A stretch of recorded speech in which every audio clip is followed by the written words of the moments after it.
My beloved child, there are battles that do not enter your life with a fierce roar, nor do they take a form that makes you immediately recognize them as darkness. Many times they come very quietly, like a thin mist settling over the soul, causing you slowly to forget what once made your heart burn. They come in the days when you are too busy to kneel, too tired to listen, too hurried to discern, too accustomed to noise until my voice begins to feel distant. But I do not draw near to you with words of condemnation.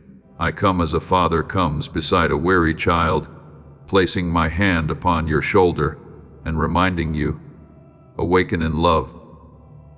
For your soul is more precious than everything that is trying to pull you away. That is why the ancient word still resounds, not as a sentence of judgment, but as a bell of salvation. Watch and pray, lest you enter into temptation. Matthew 26:41. Do you see?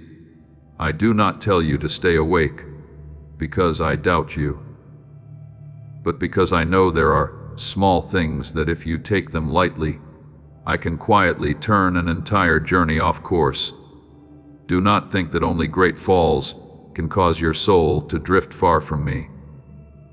There are very small steps backward, so small that you tell yourself they do not matter, and then day after day they become distance. A prayer delayed, a compromise covered with a reasonable excuse, a relationship that steals your peace, but that you still cling to, a habit that clouds your mind, but that you continue to nourish. All these things may not make you fall at once, but they can make you less sensitive to my presence, just as a vineyard is not destroyed only by a great storm, but sometimes by the little foxes that spoil the vineyards. Song of Songs 20:15. Your spiritual life also needs to be guarded in the things that seem small. I do not want you to live in fear, but I want you to live in holy clarity, knowing how to recognize what nourishes your soul and what is draining the life within you. And when I remind you in this way, do not bow your head in shame, for I do not look at you with disappointment. I see the days when you tried to stand firm, though no one knew. I see the moments when you wanted to give up, yet still whispered my name. I see even the hidden battles you have never told anyone about, the times you smiled outwardly while trembling within. My child, I know you are standing in a battlefield that is not easy, but I also know what I have placed within you. Your strength does not come from your fragile willpower, but from my grace that is lifting you up with every breath. As it is written, my grace is sufficient for you, for my strength is made perfect in weakness. 2 Corinthians 12:9. Therefore, do not draw a conclusion about your future based only on your present weariness. Your weakness is not the end. It may be the very place where you come to know me as the one who carries what you cannot carry by yourself. Remember Eli, my servant, who once stood before the prophets of Baal as fire came down from heaven, yet afterward became so weary that he fled into the wilderness and asked to die. Do you see? Even one who had witnessed great power could become exhausted, confused, and convinced he was alone. But I did not come to Elijah with harsh rebuke. I sent an angel with bread and water, so that he could eat, rest, and then continue the journey. I know when you need correction, but I also know when you need to be nourished before you can rise again. And after the strong wind, after the earthquake, after the fire, I did not reveal myself through the noise, but in a still small voice. 1 Kings 19:12. So when your heart is troubled, do not think I have gone far away. Perhaps I am inviting you back into stillness, where you can hear the voice of your Father, more clearly than every threat around you. There are certain pulls in your life that do not wear the obvious face of evil. They may be things the world calls normal, conversations that leave your heart heavy, places that cause the light within you to grow dim, praises that make you forget humility, or pressures that make you trade your peace in order to be accepted. But you were not created to live like a leaf carried away by the wind. You belong to me, and what belongs to me must be kept in the light above all else. Guard your heart, for everything you do flows from it. Proverbs 423. I am not telling you to close your door to everyone, but I am teaching you to discern what is allowed to enter the deepest place of your soul. Your heart is holy ground. Not every voice has the right to sow seed there. Even so, I do not want you to turn watchfulness into a heavy burden. To be watchful does not mean you must tense yourself and observe everything in fear. To be watchful is to stay near enough to me that you recognize when peace begins to leave your heart. It is knowing when to stop as your soul begins to run dry. It is returning to prayer before the chaos within becomes a wrong decision without. It is allowing my word to shine into every hidden corner, like a lamp set upon the path. For your word is a lamp to my feet and a light to my path. Psalm 119:105. When you remain in that light, you do not need to see the entire long road ahead. You only need the next step to be illuminated. And I will lead you from one step to the next. My beloved child, do not let weariness convince you that you have failed. Weariness only shows that you need to return to the source of strength, not to return to condemnation. When your body is weak, rest in me. When your mind is troubled, give me the thoughts that keep circling within you. When your soul is dry, let me lead you to the living waters.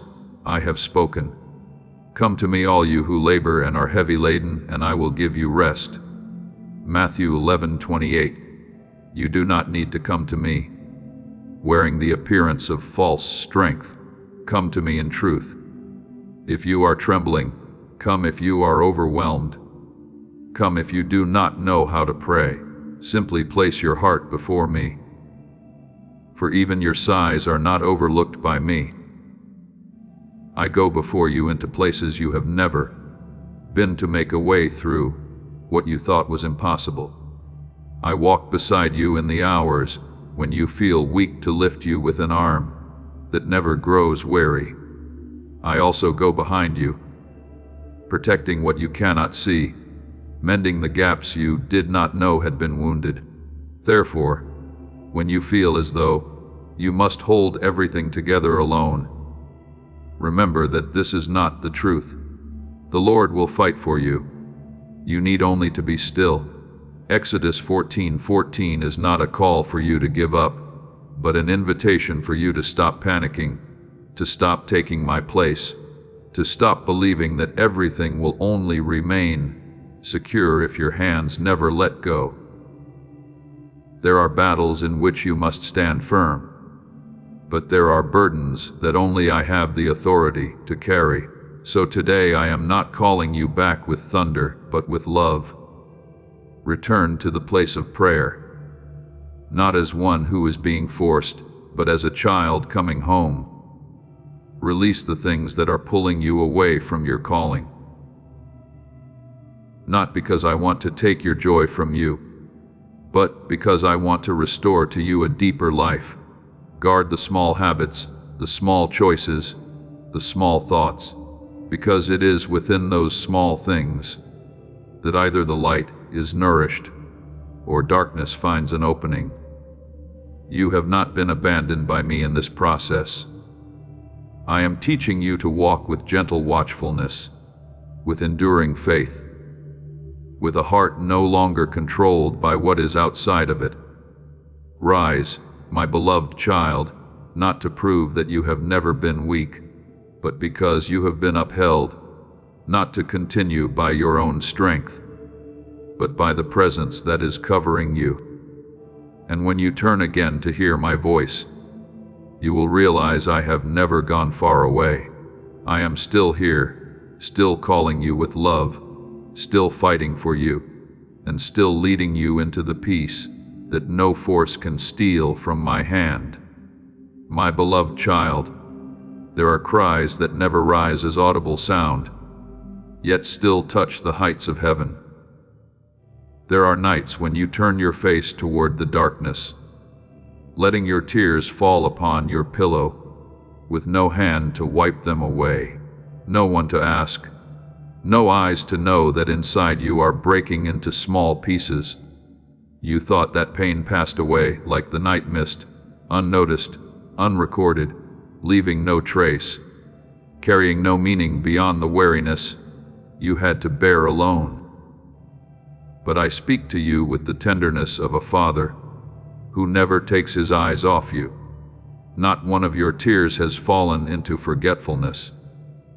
When your heart could not speak, your tears spoke.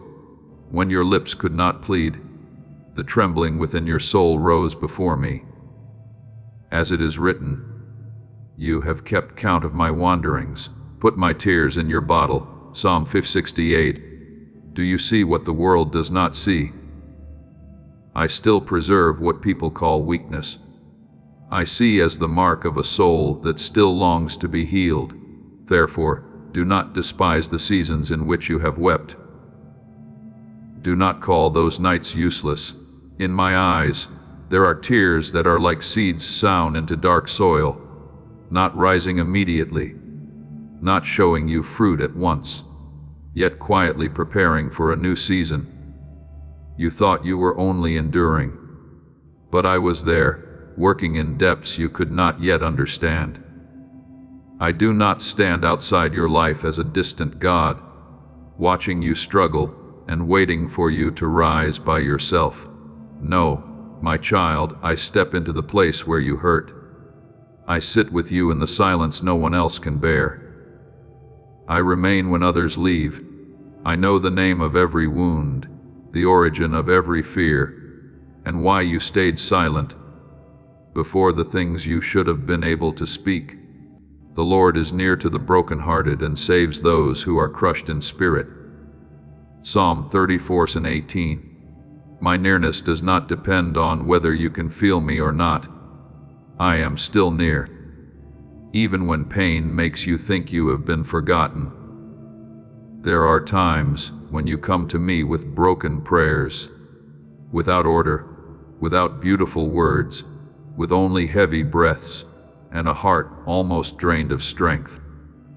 You wonder whether a prayer full of doubt can still be heard, whether a trembling soul can still be embraced, whether I turn my face away when you are not strong enough to believe completely. But my child, I do not need you to present your pain in perfect language. I do not stand before you like a judge demanding that you speak correctly, feel correctly, and believe correctly before you may come near. I am your Father. I hear even the things you do not have the strength to name. I understand even the spaces between your prayers. When all you can do is sigh, the Holy Spirit still lifts that before me. For the Spirit Himself intercedes for us with groanings too deep for words. Romans 8:26. You are not excluded from love because you are weak. It is precisely in the place of your weakness that I bend down closer. Remember Hannah, the woman who carried her hidden sorrow in her heart and brought it before the temple. She did not pray like someone performing faith for others to see. She was in such pain that her lips moved, yet no sound came forth. So much so that Eli the priest thought she was drunk, but I did not misunderstand her. I saw what lay behind that silence. I saw the shame, the longing, the years of endurance, and the sincerity of a heart being poured out before me. When Hannah left the place of prayer, Her face was no longer sad as before, because a soul that has been heard by me begins to receive peace, even before the answer appears. Then at the appointed time Samuel was born, not merely as a child, but as a sign that silent prayers never vanish into emptiness. My beloved child, that story is not only about Hannah. It also speaks to you, telling you that I know how to turn tears into life, humiliation into testimony, and the very place where you once hurt the most into the place where grace begins to speak. Perhaps in the days when you lost your way, you searched for love in places that could not nourish your soul. You gave your heart to things that only promised temporary warmth, yet left within you an even deeper emptiness. You allowed a few glances, a few words, a few relationships, a few failures to define your worth. And little by little, you forgot that your true name is not written by human approval. I saw those footsteps. I saw the moments when you lowered yourself just to be kept. I saw the times when you smiled while your heart was withering. I saw even the moments when you knew something was not good for you, yet still did not have the strength to let it go. Yet I do not use those seasons of wandering as a reason to close the door to you. My love is not like the fragile love of the world, loving you when you are right and withdrawing when you are wrong. I have spoken. I have loved you with an everlasting love. Therefore, I have drawn you with loving kindness. Jeremiah 31:3. I draw you not with the cords of shame, but with a mercy gentle enough to heal and strong enough to bring you home. Do not think that because I see everything, you must run away in fear. It is precisely because I see everything that you can stop hiding. I know the places you have gone, the things you have tried to cling to, the decisions you wish you could make again. But I also know that there is still a deep part of you turning toward the light. And my child, even one small ray of return is not taken lightly by me. The prodigal son did not come home carrying proof that he had repaired everything. He came only with a broken heart and one step turned toward home. While he was still far away, the father ran to embrace him. Please know that every seed you plant in this mission will grow into a torch that shines in someone else's darkness.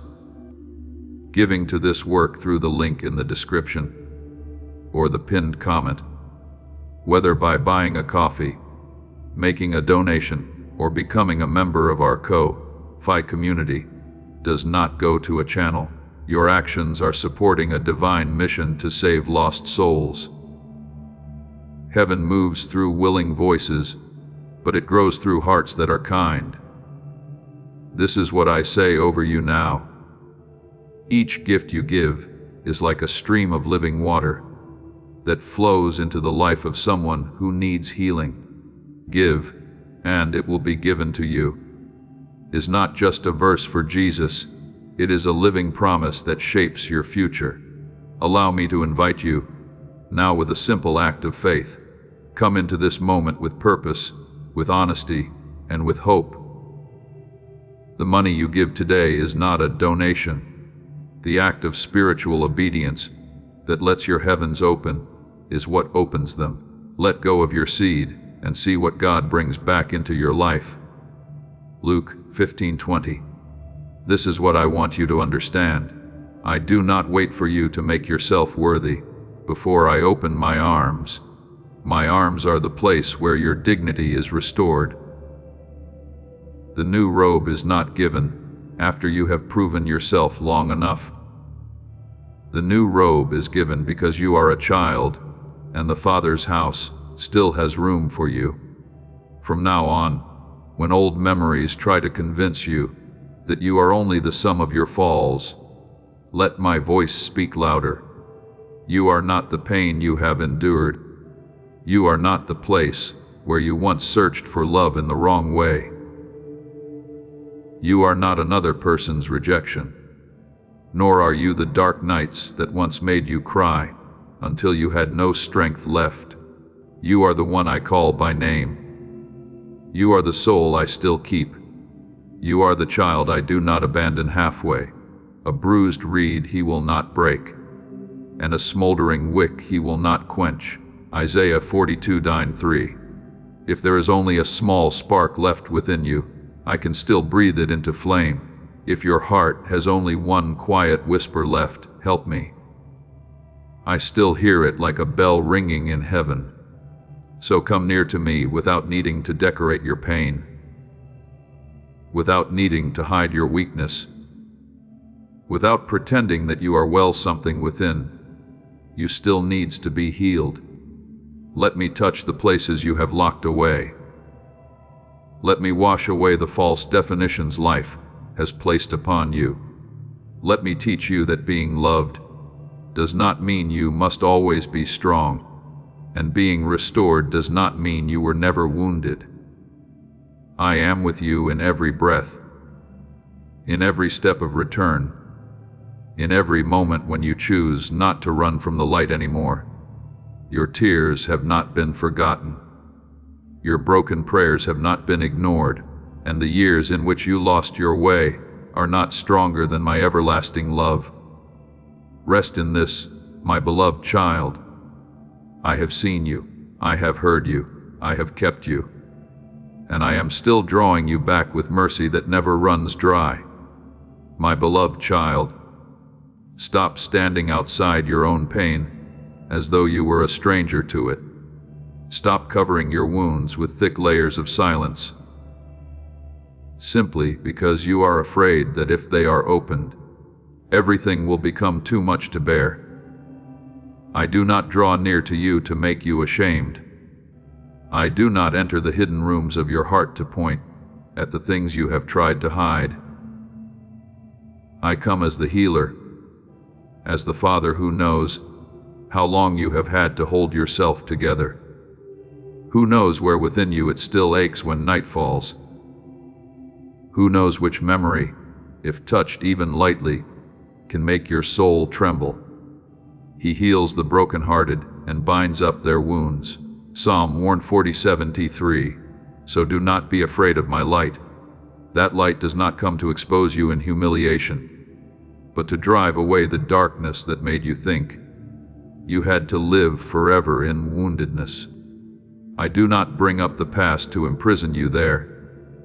I touch it only to free you from the power it once held over your soul, long before you knew how to name yourself, before the world placed expectations, identities, praise, or criticism upon you. I knew you with a tender and holy knowledge. I placed within you a unique sound, not the noise of ambition, not a rhythm borrowed from the crowd, but a melody breathed out of my eternal purpose. As David once said, "For you formed my inward parts. You knitted me together in my mother's womb." Psalm 139:13. In the same way, I have woven within you an identity that cannot be copied. Perhaps you have forgotten it because for too many years you had to live to please others. Perhaps you thought that calling had gone silent because disappointment, weariness, and the times you were misunderstood had covered your heart with dust.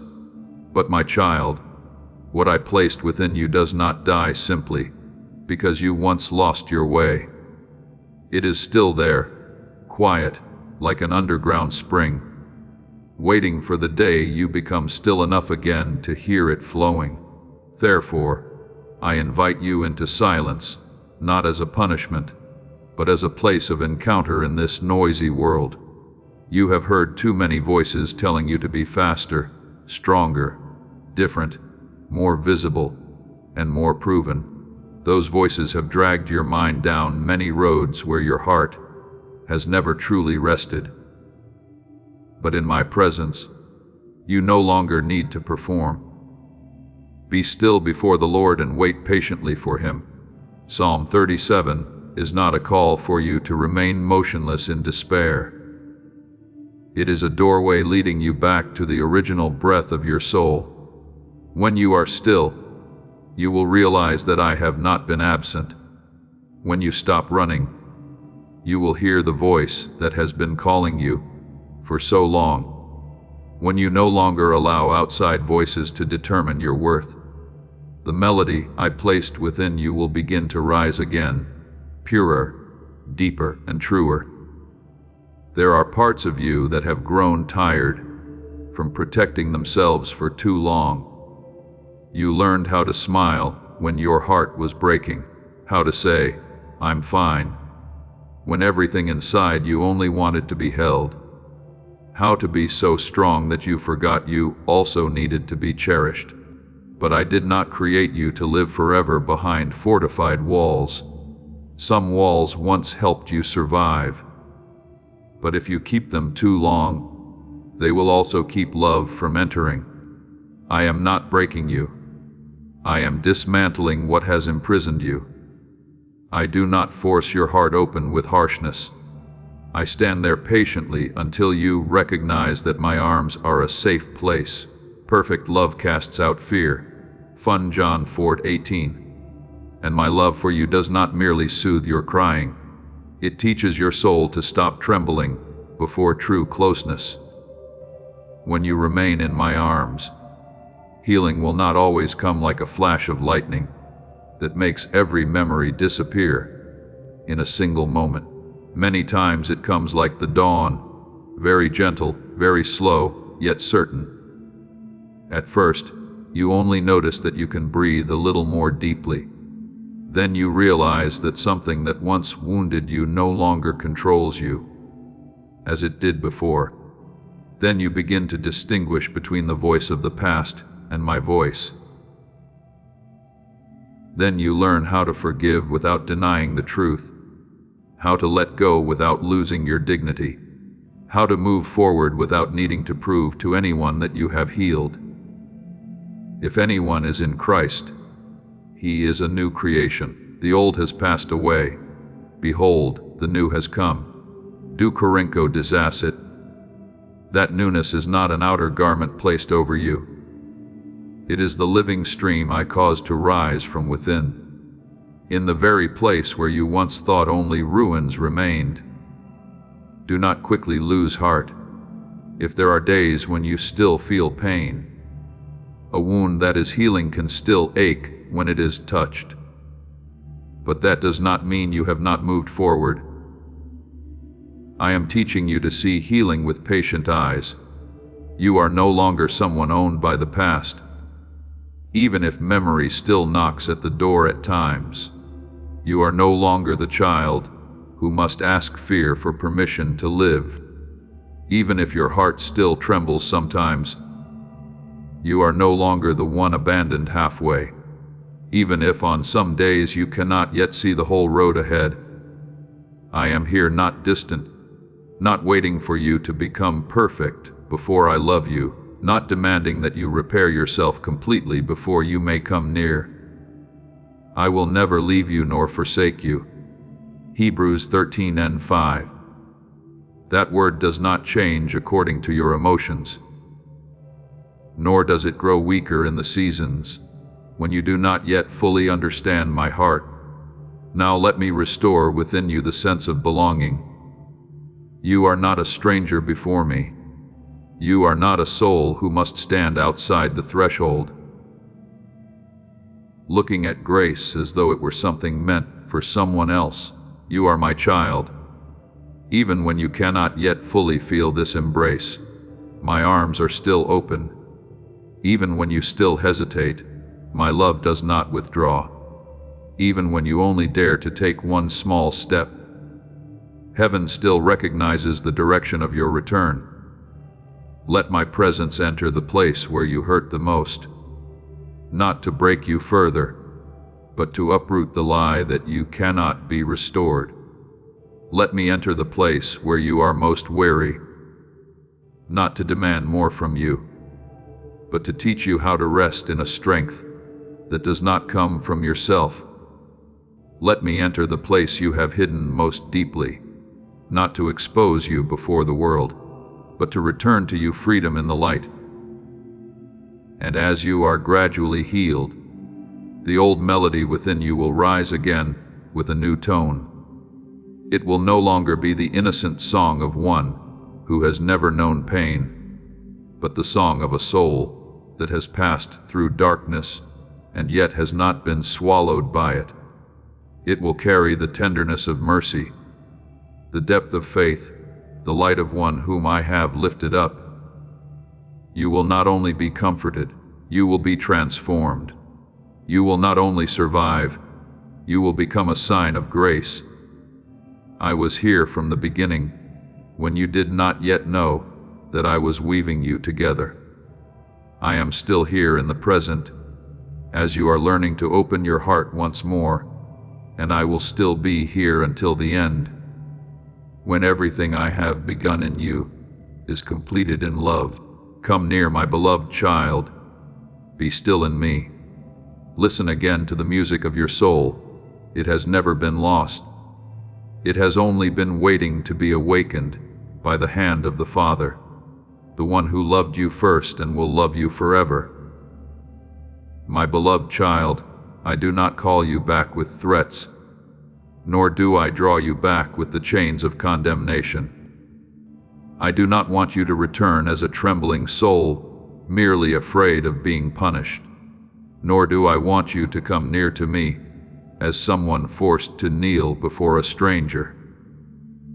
I call you with love, with a gentle sound that once touched your heart in the beginning, when your heart still knew how to tremble before my presence, when a simple prayer was enough to make your eyes shine again, when you had not yet learned to hide your holy longing beneath the garments of busyness and self-protection. Remember, my beloved, not so that you may grieve over the days that have passed, but so that you may recognize the precious thing that has never been lost.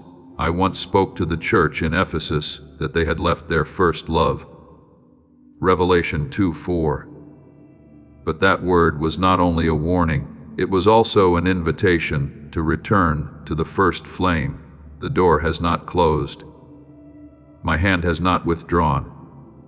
My voice is still near enough for your soul to hear. If you will stop in the midst of the noise.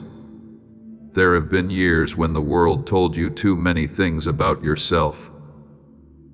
So many that you began to forget my voice.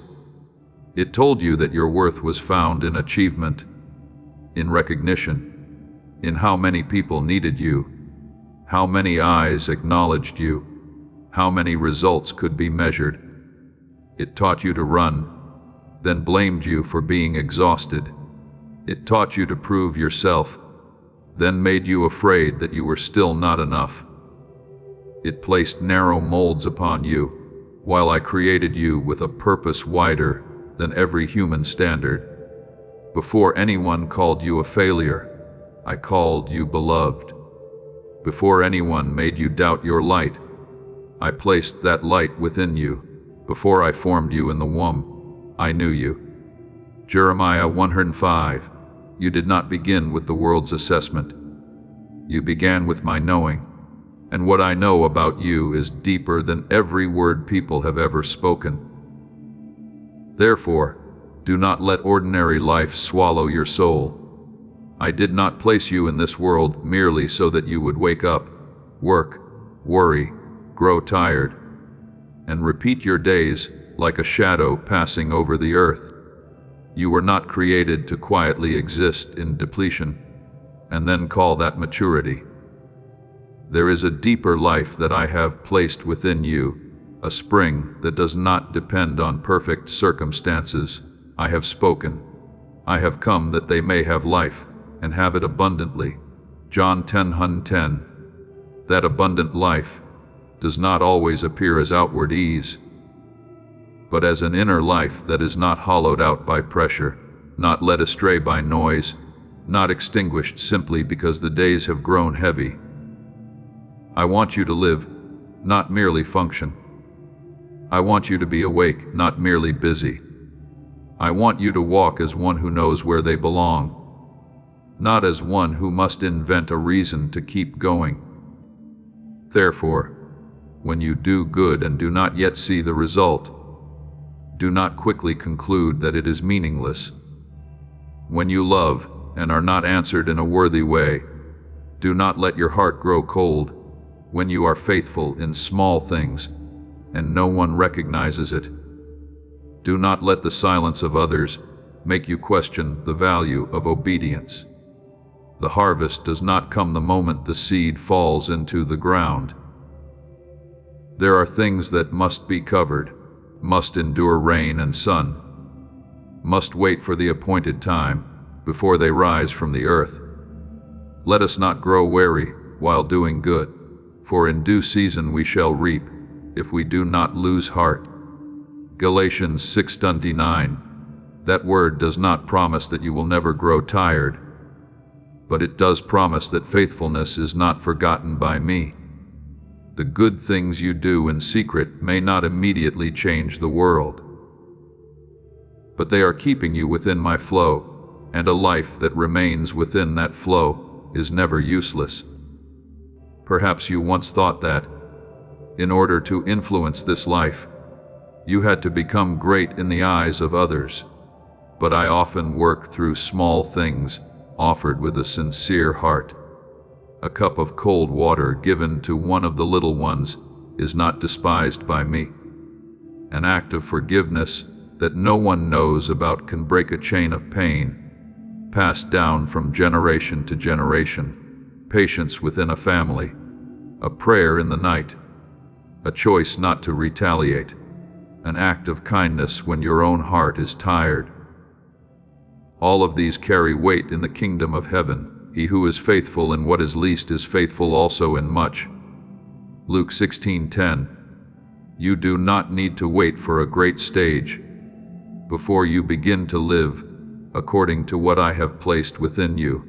It is in the most ordinary places that your true nature is refined and my fragrance is released. I know there are times when you are doubted, mocked and underestimated simply because you do not choose the easy path. There are times when you live with gentleness and others mistake it for weakness. When you remain silent and they think you have lost. When you forgive and they think you do not know pain. When you continue doing what is right and they call it knave. But my beloved child, do not let human misunderstanding cause you to betray what I am forming within you. Christ himself was despised, misunderstood, and rejected, yet he did not allow the darkness of others to define his nature. When he was reviled, he did not revile in return. When he suffered, he did not threaten. 1 Peter 20:23. True strength does not always take the form of striking back. Sometimes true strength is still keeping love. When you have enough reasons to become bitter, still keeping purity when the world invites compromise, still continuing forward when your heart only wants to sit down in the middle of the road. Now I call you back, not only to remember a beautiful past, but to reconnect with the flow that once made your soul alive. First love is not a distant memory for you to grieve over. It is a flame that can be lit again. Return to the place where you once knew me. Not by theory, but by nearness. Return to prayer that needs no decoration. Return to simple obedience. To joy in what is pure. To eyes that know how to recognize grace in ordinary days. If ashes have covered the altar of your heart, I can still breathe the flame back to life. If you have gone far from that memory, the way home has not disappeared. Return to me and I will return to you. Zechariah 1:3.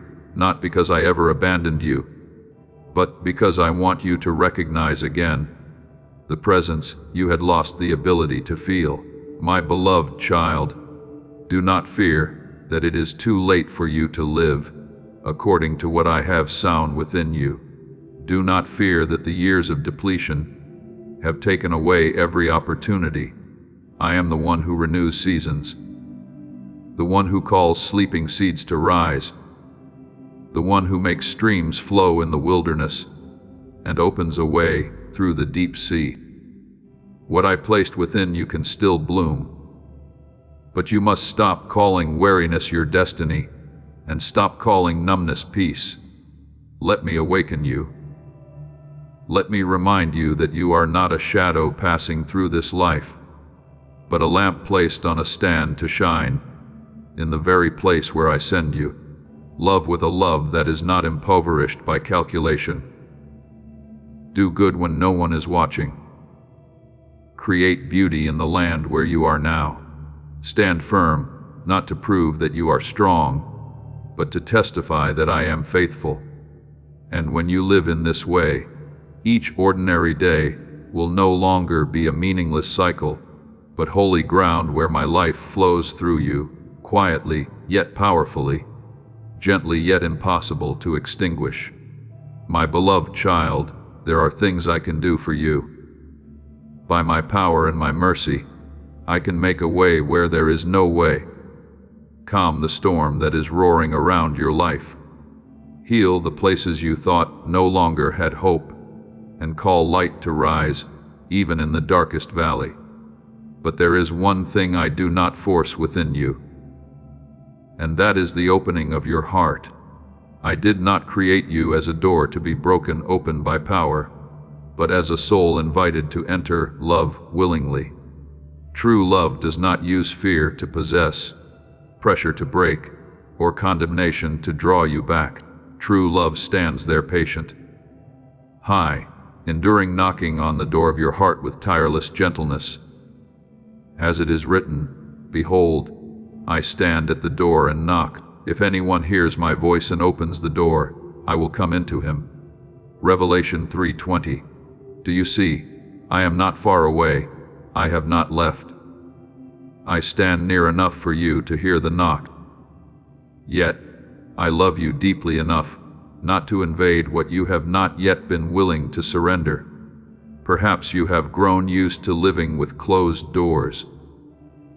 There are rooms within your heart that were once wounded so deeply that you thought shutting them away was the only way to stay safe. You locked away memories, locked away trust, locked away the ability to love, and even locked away the dreams I once placed within you. Then over time, you began to think those bolts were normal, to think numbness was peace, to think no longer expecting anything was wisdom. But I speak to you with the tenderness of a father.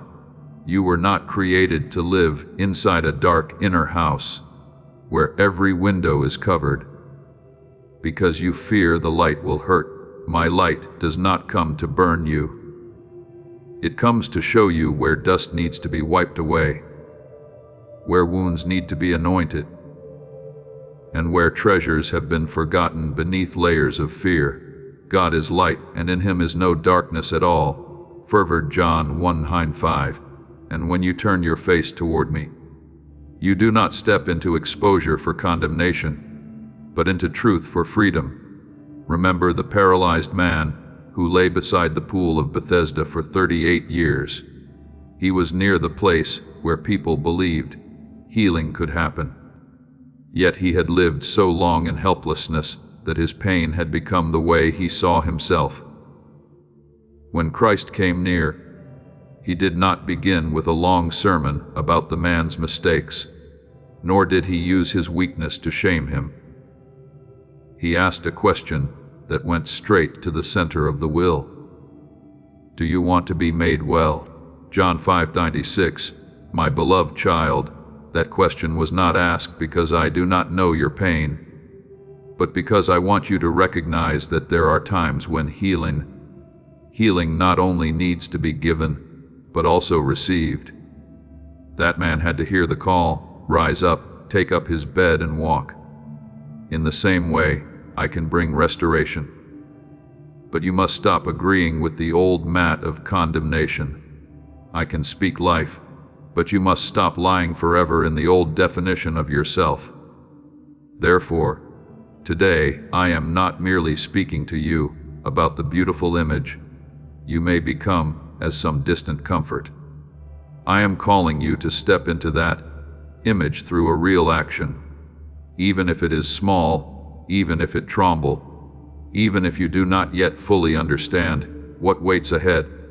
You have heard much about how you can be healed, renewed, and live differently. But now you need to let that word move from your ears into your heart, from your heart into a choice, and from that choice into a step. Be doers of the word and not hearers only, deceiving yourselves. James 1:22. I am not telling you that you must change everything in one day. I am not placing a mountain before you and then blaming you because you cannot cross it immediately. I am simply inviting you to do the next thing in the light. Open your heart a little. Pray one honest prayer. Release one thing that is pulling you away from me. Face one truth you have avoided for too long and reach your hand toward me. Instead of withdrawing into familiar darkness, do not be afraid to look back at yourself. I am not asking you to look back so that you may condemn yourself, count every mistake, and use them like stones to throw at your own soul. I am asking you to look back so that you may see something far more wondrous. In every season when you thought you were alone, I was still present. In the season of your innocence, I protected you. In the season of your wandering, I still called you. In the season when you tried to save yourself by your own strength, I still stood near. In the season when you thought you had gone too far, my mercy still kept a way for you to return. When you look back with me, the past is no longer a prison. It becomes a map of mercy. We know that all things work together for good to those who love God. Romans 8:28. Not everything was good, my child, but in my hands, even broken pieces can be used to form a testimony of grace. There were times when you avoided the true image of yourself because you feared that if you looked directly, you would see only lack and failure. But I see you differently. I do not see you through the distorted mirror of shame. As this awakening grows inside you, know that helping with this mission is not a joke. It is a sign from God. You can support this work through the link in the description or the pinned comment, whether by buying a coffee, making a donation, or becoming a member of our Ko-Fi community. By doing so, you become part of Jesus' plan to save souls who are still stuck in fog. Every seed turns into light that fights against darkness. If you water others, you will be watered yourself, Jesus says. This is not history. It is a living promise about your future. Come into this moment with faith and a plan. What God has already planned for your life can be unlocked through your giving. I see you through the purpose I placed within you from the beginning. You do not need to run away from yourself in order to be loved. You do not need to deny your weakness in order to be accepted by me. You do not need to become a hardened version of yourself, unable to feel pain, unable to need anyone in order to prove that you are worthy. Man looks at the outward appearance, but the Lord looks at the heart. 1 Samuel 16:9-7. I see even the things you have done wrong, but I also see the good seed still buried deep beneath the soil. I see the wounds, but I also see the life that can rise again. I see the tears, but I also see the day when you will use the very place that once hurt to comfort others with the mercy you have received from me. And my beloved child, do not wait until your hand stops trembling before you reach out. Many people delay their return because they think they must be fully certain, fully strong, and fully worthy before they may come near to me. But faith sometimes begins with a trembling hand, still daring to reach toward the light. Remember the woman who had suffered from the issue of blood for many years. The woman who pressed through the crowd just to touch the hem of Jesus' garment. She did not come with an appearance of strength, with status, or with an eloquent prayer. She came in weakness, with fragile hope. Yet she reached out her hand and power touched her. Christ did not allow her to disappear into the crowd in shame, but called her daughter and said, "Your faith has made you well." Mark 5:34. Do you see? One sincere touch can open what many years of endurance could not resolve on their own. I was there before you knew how to reach your hand toward me. I had prepared grace before you knew you needed help. I saw your returning footsteps before you had the courage to rise. When you thought you were searching for me, my love had already been searching for you for a long time. For the Son of Man came to seek and to save the lost. Luke 19:10. Therefore, do not think that everything depends on the strength of your grip on me. I am the one holding you. Your part is to open your heart, to stop resisting healing, to stop calling darkness a refuge, and to let me enter the places you have locked away in fear. I do not need you to open every room in a single moment. I am simply inviting you to begin with today's door. Perhaps that door is the forgiveness you have been avoiding. Perhaps it is the confession that you are tired. Perhaps it is returning to prayer after a long season of silence. Perhaps it is ceasing to punish yourself for the things I have already been willing to forgive. Perhaps it is facing a habit that is drawing out your soul. Perhaps it is allowing yourself to believe that you still have a future. Whatever it is, do it in my presence. Not in panic, not by might nor by power, but by my Spirit. Zechariah 4:6. You do not step through this door alone. Every small step in the light is upheld by my hand. Every choice turned toward life is recognized by heaven. Every time you say yes, even while trembling, your soul is learning again the language of freedom. Now I am calling you not from afar, but from the very threshold of your heart. I do not hold an accusation in my hand. I hold healing oil. I do not stand there demanding that you explain why it has taken you so long. I stand there ready to embrace you when you open the door. Look back, my beloved child, and you will see that I have moved through every chapter of your life with mercy. Look at the present, and you will see that this moment is not as small as you thought. It may be the beginning point of a deep return. Look ahead, and you will see that I am not only calling you out of what is old, but calling you into the very person you were created to become. Do not avoid the light anymore. Do not fear the hand that is waiting for you. Reach out. Even if you are still trembling, even if your tears have not yet dried, even if your heart does not know what to say, you will realize that I was already there, nearer than your breath, more patient than all your hesitation, and more faithful than every fear that once made you close the door. Open your heart, my beloved child. I will come in, I will remain, and the place within you that was once shut away will become the place where life begins to speak. My beloved child, amid all the voices pulling your mind in many directions, amid judgments, fears, old memories, and whispers that make you doubt yourself, I am still speaking to you with a sound that is gentle yet never weak. You belong to me.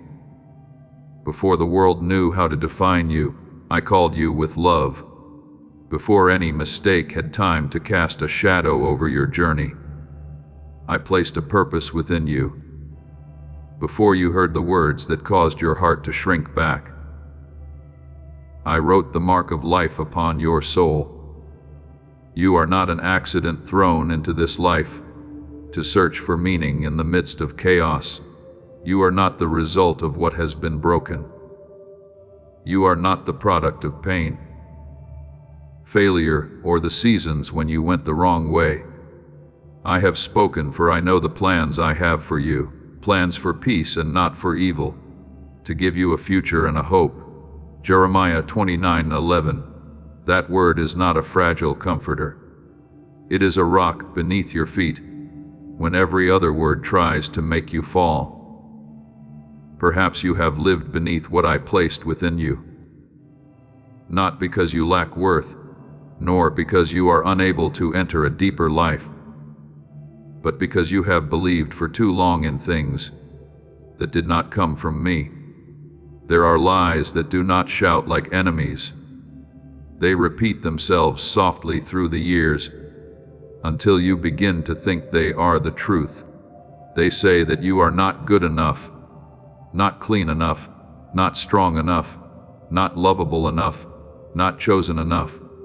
They cause you to shrink back in order to avoid being wounded, to lower your dreams so you will not be mocked, to live as though the light within you were something too fragile and had to be hidden. But my beloved child, darkness does not need to bind you with iron chains if it can persuade you to lock yourself away with doubt. Therefore, I come not to make you afraid of the battle, but to awaken you from the sleep of false beliefs.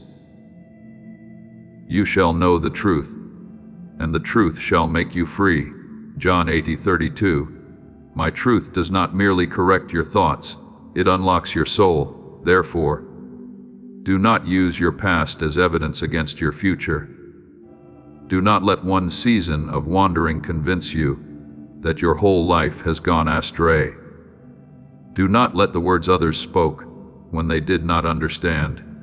You become a prophecy over your destiny. Bring every one of those voices before me, and let my words separate truth from falsehood, what belongs to me from what belongs only to fear. No weapon formed against you shall prosper. Isaiah 54:118. Those weapons may have made you tired, made you weep, and slowed your steps, but they do not have the authority to write the ending. I am the one who continues your story. I am the one who called Lazarus out of the tomb when others could only see the sealed stone and the smell of death. I am the one who speaks life into the place that seemed too late. So who can declare that there is no way back for you, when I myself am still calling your name today? Open your eyes from the fog that has covered you for so long, not by forcing yourself to become strong in a single moment, but by allowing my truth to soak into every layer of your thoughts. Tell your soul that you belong to me. Remind your heart that you have not been forgotten. Look at your wounds, not as signs of abandonment, but as places where I can pour healing oil.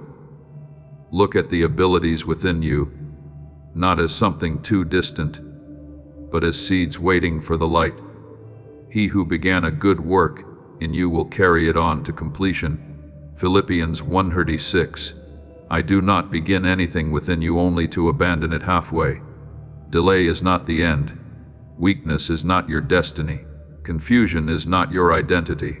Step into this new day, my beloved child, not as one being dragged by the past, but as one being lifted by mercy.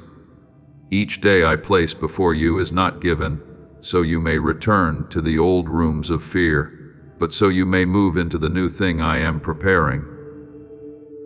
Perhaps that new thing begins very small, a thought being changed, a prayer being rekindled, a habit being released, a decision no longer to believe the lie, a step taken in truth instead of condemnation. but do not despise small beginnings. Who has despised the day of small things? Zechariah 40:10. In my kingdom, a mustard seed can grow into a tree, a small jar of oil can sustain an entire household, and a trembling yes can open the way to a new journey. I am whispering into you even now. You are mine. Not only when you are perfect are you mine. Not only when everyone recognizes you are you mine. Not only when you no longer have battles are you mine. You are mine in the process of healing. On the day you are still weak, while you are learning to stand again. In the moment when you have only just begun again. Receive this word like a mantle covering your soul. Let it replace the old labels of shame. Let it awaken the courage that has been sleeping within you. Rise in truth, not to prove anything to the world, but to walk with me into the life I have ordained. Today's dawn is a doorway. My mercy has opened it before you. Step through it, my beloved child, for on the other side is not the past waiting to capture you, but the new thing I have prepared with my love, my peace, and my eternal purpose. I know there are days when you look around and feel your heart grow small. You see others seeming to move faster, achieve more, receive recognition sooner, appear more certain, and then you begin to wonder whether you are being left behind. But my beloved child, you are measuring your journey with a ruler I never placed in your hand. I did not set you in a race of comparison. I did not create you to become a copy of someone the world is applauding. I did not place a unique melody within you only to require you to sing with someone else's voice. I have called you by your name. You are mine. Isaiah 43:1. When I call you by name, I call you in your uniqueness, in an identity that cannot be replaced, in the assignment that only you can carry with the heart I have formed. Comparison is a crooked mirror. It does not show you the truth. It only magnifies what you lack and dims what I am nurturing within you. When you look at others through the fear that you are not enough, you easily forget that their season is not your season. Their soil is not your soil. Their rhythm is not your rhythm. An olive tree does not need to be ashamed because it does not bloom like a lily. And a stream does not need to despise itself because it does not roar like a mighty waterfall. Everything I create has beauty within its proper purpose. For the body is not one member, but many. 1 Corinthians 12:14. If the whole body were an eye, who would hear? If all were hands, who would walk? You belong to a larger picture, and your faithfulness in the portion I have entrusted to you is not small simply because it differs from someone else's portion. Remember David, when he was still out in the fields tending sheep, not placed by his family in a position of prominence. When Samuel came to anoint, people looked at Eliab's tall appearance and thought he must be the chosen one. But I said, man looks at the outward appearance, but the Lord looks at the heart. Samuel 16:7. David did not need to wear Saul's armor in order to defeat Goliath. When he tried to wear it, it did not fit him, because the victory I had appointed for David would not come through his becoming a copy of another warrior, but through his faithfulness to what I had trained in him in the wilderness, the sling, the stone, and the courage that had been tested when he faced the lion and the bear. My beloved child, there are certain armors of others that may look powerful, but they were not made for you. If you try to carry them, they will become a burden. When you walk in what I have personally trained you for, even the small thing in your hand can become an instrument of victory. Therefore, stop apologizing for your own rhythm. Stop hating the part of your path that seems slower. Stop looking at hidden seasons as evidence that I have forgotten you. There are seasons when I do not bring you before the crowd, because I am deepening your roots in private. There are promises that need time so your heart may become wide enough to carry them. There are doors I delay, not to punish you, but to protect you from entering before the foundation is firm. To everything there is a season, and a time for every purpose under heaven. Ecclesiastes 3:1. If you trust me only when everything moves quickly according to your desire, you will often be restless. But if you learn to move in rhythm with me, you will realize that slowness in my hands is not rejection. Many times it is wise preparation. When you try to become someone else, your soul grows weary in a very deep way. You may be praised for fitting into a mold, yet inwardly still feel like a stranger to yourself. You may be accepted by the crowd, yet lose the peace of one who is living according to the nature I placed within them. I do not want you to live by borrowing a voice, borrowing dreams, borrowing standards, borrowing an image in order to be seen as successful. I have formed you fearfully and wonderfully. My work in you is marvelous. Psalm 139:14. Your originality is not a flaw to be hidden, but a mark I have placed upon this life. When you accept yourself in me, you do not become smaller, you step into fullness. You do not need to magnify yourself in order to have worth, nor shrink yourself in order to be loved. You only need to remain in me, and from that place, become the person I have called by name. The surrender I invite you into does not erase your identity, it restores it. When you release control, you do not become a person without direction. On the contrary, you are led into a holy order, where the disordered things within you begin to return to their rightful place. When you place your own plans into my hands, I do not take away your future. I purify it from fear, from comparison, and from desires born out of woundedness. When you say, "Let your will be done," you are not being erased. You are being returned to the flow of purpose. You are about to enter your divine future. Remember that this message does not end with you. People can use your breakthrough to get where they need to go through the link in the description or the pinned comment. Whether by buying a coffee, making a donation, or becoming a member of our Ko-Fi community, you can help this mission. By doing so, you are sowing into the awakening, deliverance, and restoration of souls who are still trapped in darkness. This is not poetry when Jesus says, "Give, and heaven will open over you." Every seed you plant turns into oil for your destiny, fire for your calling, and safety for your family. Now is your time, my child. Have faith, and as you do, watch God multiply what you let go of. Christ in the Garden of Gethsemane prayed, "Nevertheless, not my will, but yours be done." Luke 22:42.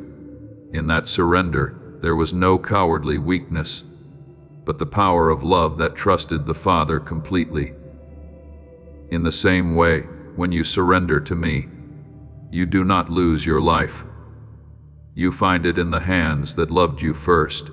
So today, lay down the need to understand everything, to control everything, to move as quickly as others, to be like others, to prove that you are not falling behind.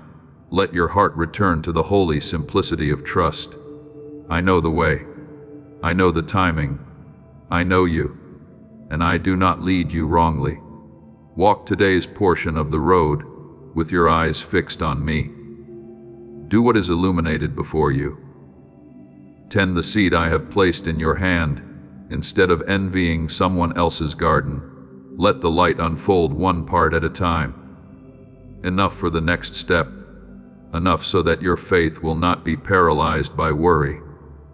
And when you feel slow, remember that roots often grow in silence before the tree rises into the light. When you feel small, remember that I used a stone in David's hand, a staff in Moses' hand, and 5 loaves and 2 fish in the hands of a child to do what exceeded every human calculation. My beloved child, you are not being left behind in the race, because I never placed you in that race. You are on a journey with me. Stop running after a calling that was not meant for you, and listen to the sound of my voice calling your name. Stop trying to force miracles through anxiety, and open your heart to miracles through trust. Stop relying on your limited understanding, and acknowledge me in every small step. When you release what you cannot carry, your hands will be free to receive what I want to give. When you stop trying to become someone else, your soul will have room to bloom in the very shape I intended. I am with you in this process, not driving you by fear, but leading you with peace. Surrender. My beloved child, trust.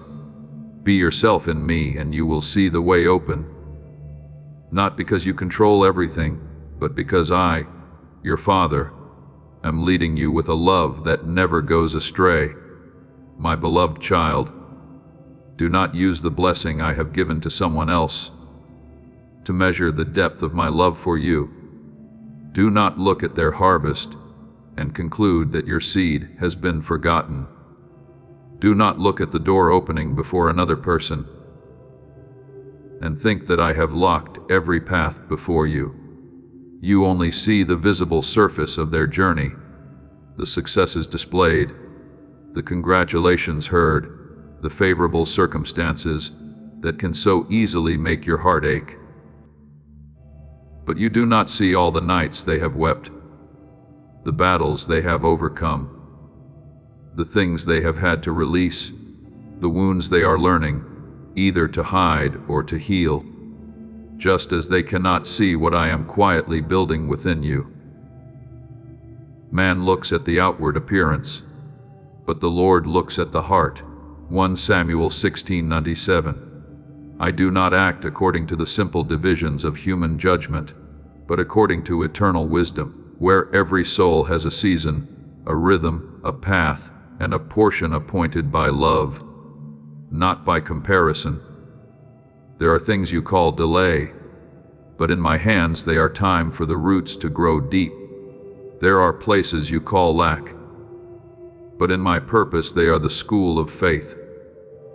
There are seasons when you feel unseen, yet I am protecting you from a spotlight that would come too soon. While something within you still needs to be strengthened, a seed is not rejected by the dark soil simply because it must remain beneath the ground for a time. It is precisely in that darkness that its roots find their way downward, so that when the stem rises, it will not be easily torn down by the wind. To everything there is a season and a time for every purpose under heaven. Ecclesiastes 3:1.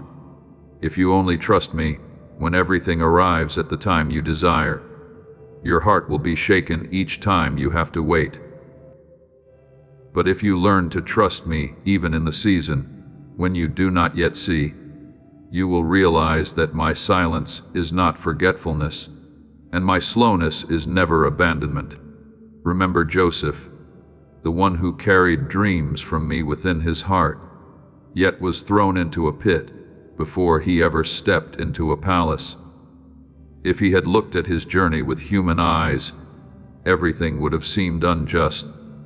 Betrayed by his own brothers, sold as a slave, falsely accused, though he lived uprightly, forgotten in prison after helping others perhaps around him. Many people seemed freer, more favored, and less wounded, as though their lives were moving forward, while his was being pushed backward. But my beloved child, the pit could not destroy the promise. Chains could not lock away the anointing, and prison could not stop me from leading a person into the very place I had appointed. When the time came, Joseph was not merely released from prison. He was placed where he could save an entire people in a famine. "Latter," he said, "you meant evil against me, but God meant it for good." Genesis 5:20. Do you see?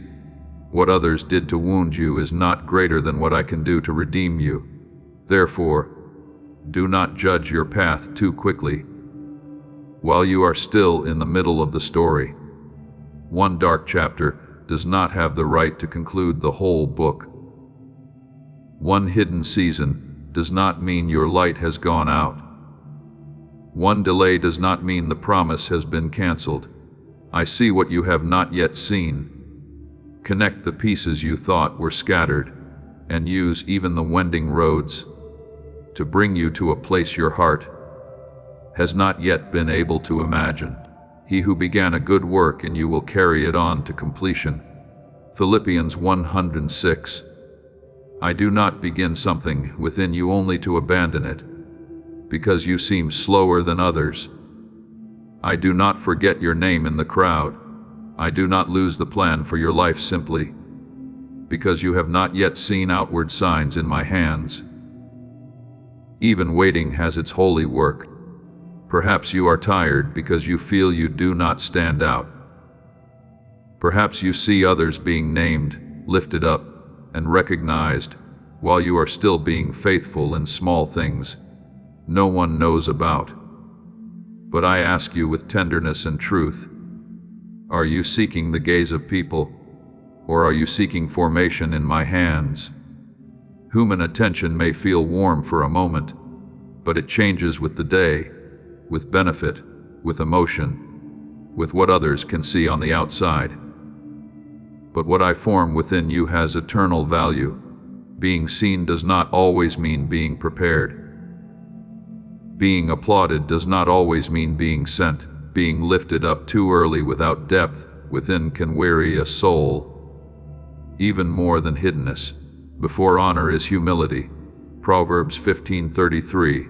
If I am working in the secret place, do not despise that hidden place. Many of the most precious vessels are shaped in the quiet hands of the potter.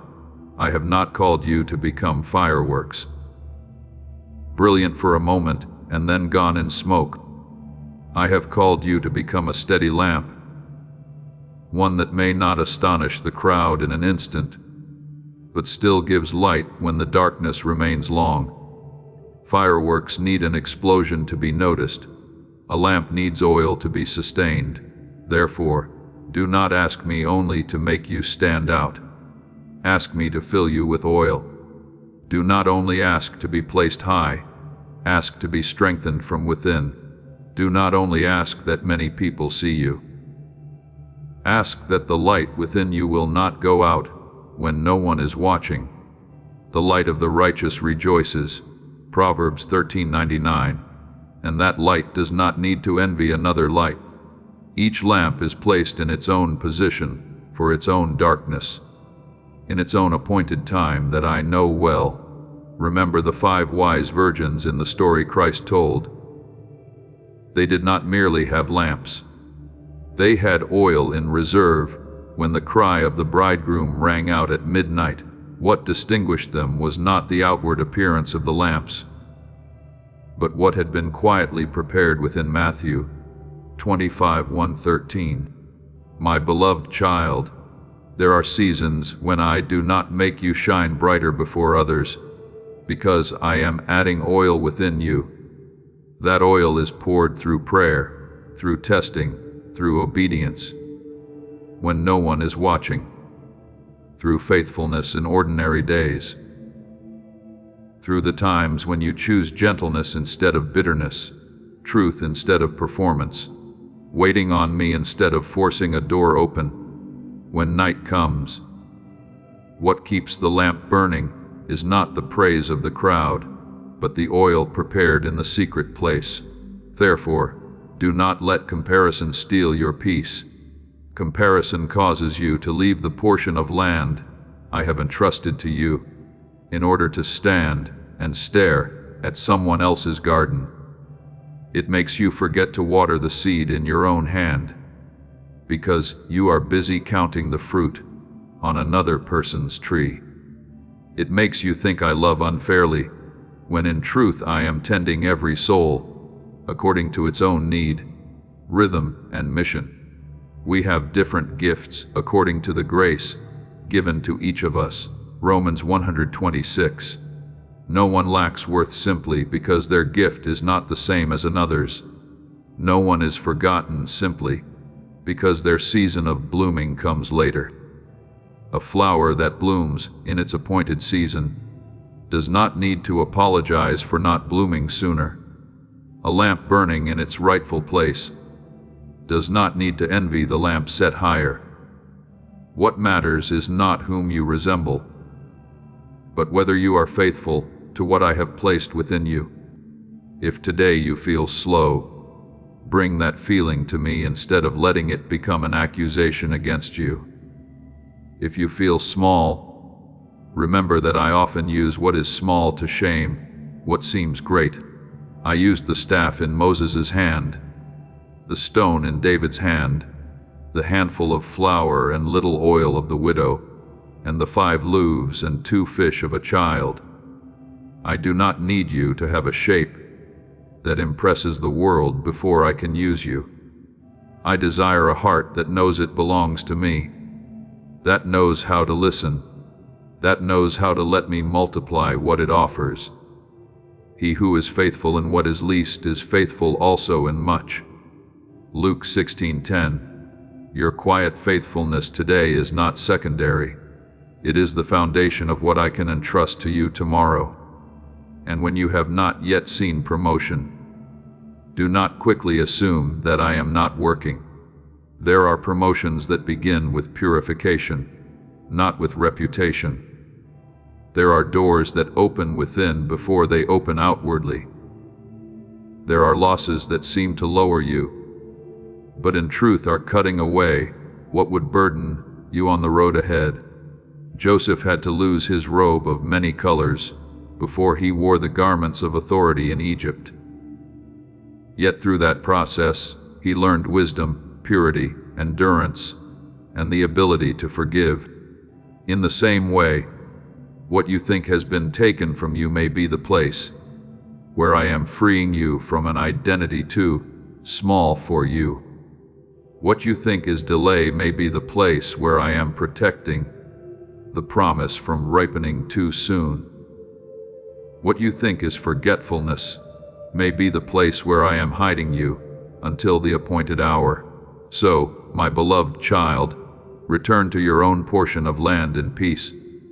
Stop looking to the left and to the right to measure the speed of your soul. Stop asking why someone else has received something before you, and begin asking what I am forming within you through this season. Tend your lamp, keep your oil. Let your light burn steadily without noise, without competition, without needing everyone's approval before you believe that you have value. I see you in the secret place. I remember every good thing you do in silence. I know every time you choose faithfulness, when your heart also wants to give up, and I speak to you. Nothing I do is accidental. No tear is forgotten. No waiting day is wasted. No promise of mine loses its power simply because time has passed. Stand firm like the lamp of the righteous. For the light I have placed within you does not need to resemble anyone else's in order to shine brightly. It only needs to remain in me and a due season. It will illuminate the place I have appointed. Beloved child, there are moments when you wait for an answer to arrive like a loud sound, like something powerful enough to force you to believe and immediately take action. But I gently speak to you. The way I lead is not built upon noise, but upon deep inward clarity. What I give does not sweep you away in temporary emotion. It causes you to pause, breathe slowly, and recognize, For, when your heart is brought into a place of stillness, only then can you truly discern what is a call from heaven, and what is merely the echo of anxiety within, as it is written, "In quietness and in trust shall be your strength." Isaiah 30:15. And it is in that quietness that I touch you, not to startle you, but to make you steadfast. And when you begin to grow familiar with the way I speak, you will realize that confirmation does not make you burn brightly for only a moment, but causes you to shine little by little. It is like the dawn, not hurried yet unstoppable. The light gradually spreads, causing everything that was once unclear to become distinct. I do not lead you through pressure, because what is pressured often comes from fear. I lead you through peace, because what comes from me always carries stability. The peace of God, which surpasses all understanding, will guard your hearts and your minds. Philippians 4:77. And when that peace covers you, you no longer need a great sign in order to believe.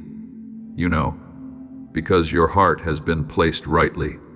But my dear child, what makes you easily confused is not that I am not speaking, but that you have become accustomed to looking for me in forms that are no longer fitting.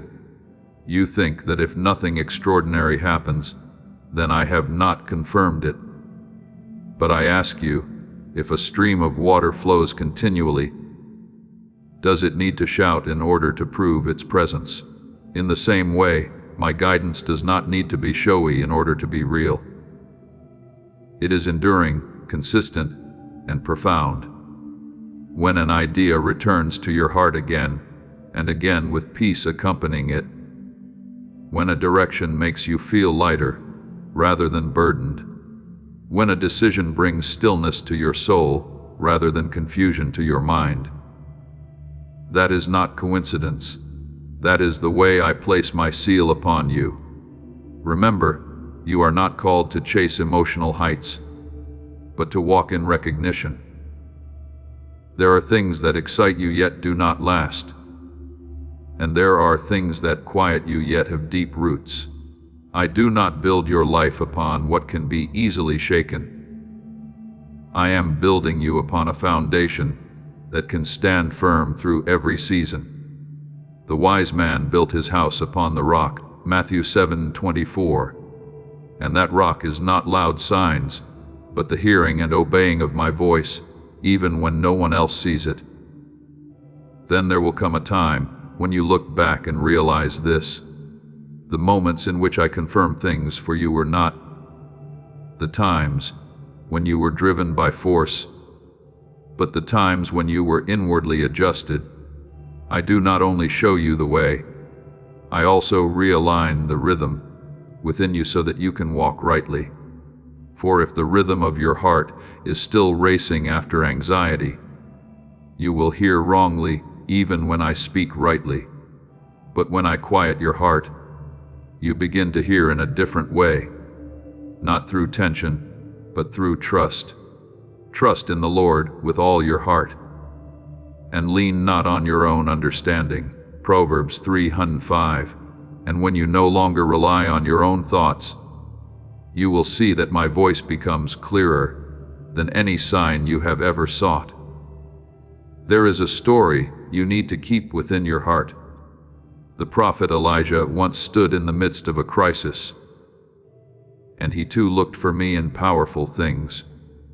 A great wind passed by, tearing the mountains and breaking the rocks in pieces, but I was not in the wind.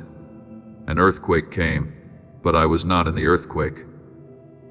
A fire blazed forth, but I was not in the fire either. Then after all of it, there came a gentle whisper, and in that I revealed myself. 1 Kings 19:1-12. Do you see? What you thought was too small may be the very place I choose to speak, not because I am weak, but because I want you to learn to listen by the Spirit, not by agitation. Therefore, do not worry that you will miss me. Simply because you do not see something great happening. If your heart is becoming clearer, if you are beginning to discern what brings life and what brings heaviness, if you see yourself gradually being directed toward a path with enduring peace, then you are not being left behind. You are being led, and what I am doing within you is not temporary. It is shaping you from the inside out. Moreover, my timing is never mistaken. You may feel that things are slow, but I am not slow. You may think you are late, but I never arrive too late. Everything I confirm to you is placed into the exact moment. When you are able to carry it without breaking beneath its weight, He has made everything beautiful in its time. Ecclesiastes 3:7-11.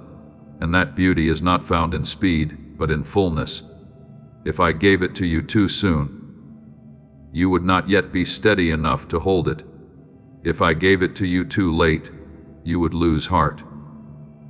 But I am the one who knows every depth within you. So I place everything at the right time when you are able to stand firm. Understand that I do not confirm something merely to make you feel strong for a moment, but to make you steadfast for the entire journey. What comes from me does not confuse your mind. It brings clarity. It does not make you struggle to hold on. It allows you to rest as you walk. When you are moving in the right direction, you do not need to labor to convince yourself. You simply know that knowing is not loud, but it cannot be shaken.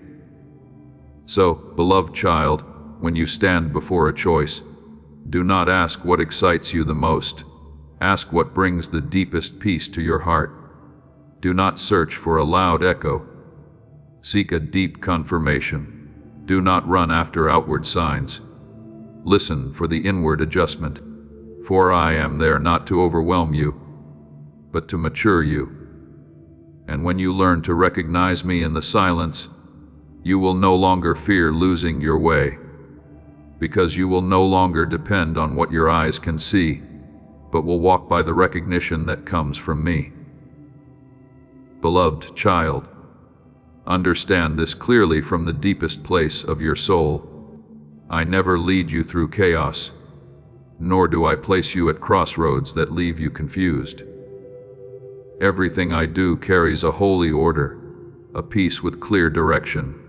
When I speak, I do not create pressure that forces you to choose in haste. I quiet your heart so that you can see the way. As it is written, I will instruct you and teach you in the way you should go. I will counsel you with my eye upon you. Psalm 32:8. And that promise is not merely a line of scripture, but a reality actively moving in your life. I teach you, not through pressure, but through gentle yet certain guidance. Therefore, when you find that you are no longer being stretched painfully between many choices, when you are no longer shaken by the voices around you, that is not emptiness. It is a sign that I am establishing clarity within you. I do not need to speak louder than everything else in order for you to hear me. I only need to make my voice more familiar than every other voice. And when you become familiar with my voice, you will no longer have to run everywhere searching for an answer, because the answer will gradually take shape as a deep inner knowing within your heart. My sheep hear my voice and I know them and they follow me. John 10:27. And you are the one who is learning to recognize that voice, not through strained reasoning, but through a living connection. Let me say this to you gently yet clearly. Do not confuse my confirmation with a powerful but temporary feeling.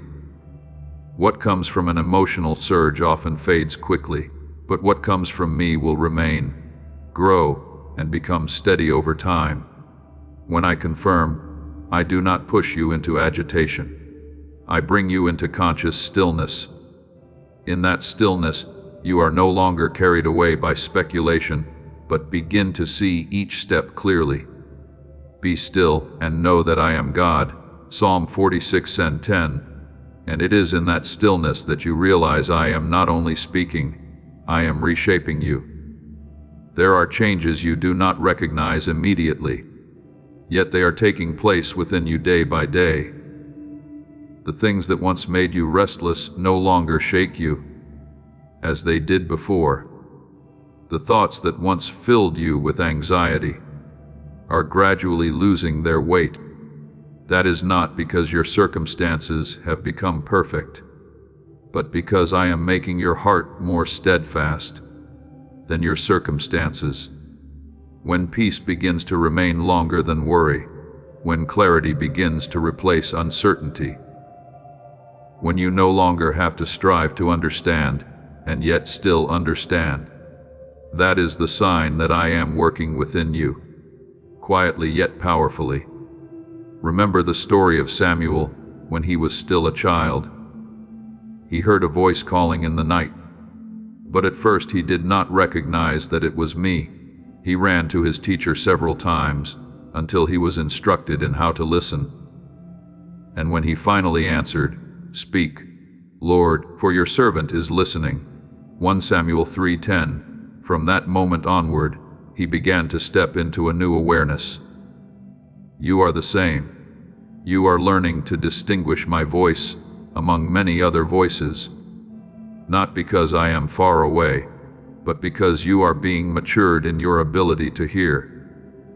And when you learn this, you will no longer be confused each time. You must make a choice because you will know how to pause, listen, and recognize, my child, I have never left you in any stage of this journey. When you stand at the crossroads, I do not remain far off, merely watching. I am right there within your heart, adjusting every rhythm of thought, every movement of emotion, so that you will not drift away from the appointed path.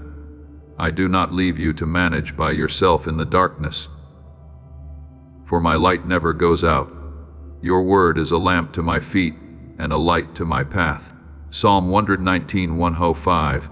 And that light does not always shine far ahead over the entire road, but it is always enough for you to take each step steadily. Therefore, when you recognize that the peace within you no longer depends on outward circumstances, that is when you are touching a new depth in your relationship with me. For true peace does not come from everything around you being stable, but from my presence abiding within you. When you become aware of that presence, you will no longer need to search for assurance from the outside. You will know that even though what lies ahead is not yet completely clear, the one who is leading you is completely trustworthy. So do not hurry to demand a greater sign, and do not think that I must do something extraordinary in order to prove that I am with you. Look instead into your own heart. If it is gradually becoming still, if it is becoming clearer, if it is being established in a stability you did not have before, then you have already received confirmation, not through a loud sound, but through a deep inward transformation that cannot be imitated. And then as you continue walking in this awareness, you will understand something important. The greatest confirmation is not what you see, but what you are becoming.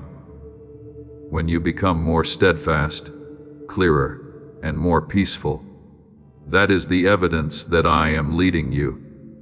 I am with you, and I am opening the way for you to step into what was prepared for you before you could fully understand it. Keep walking, beloved child, not by straining yourself to search, but by gentle trust, for I do not merely point out the way I walk with you upon that very path. Beloved child, there are times when you stand in the midst of silence and think you have been forgotten, as though every prayer has fallen into an empty space with no answer returning.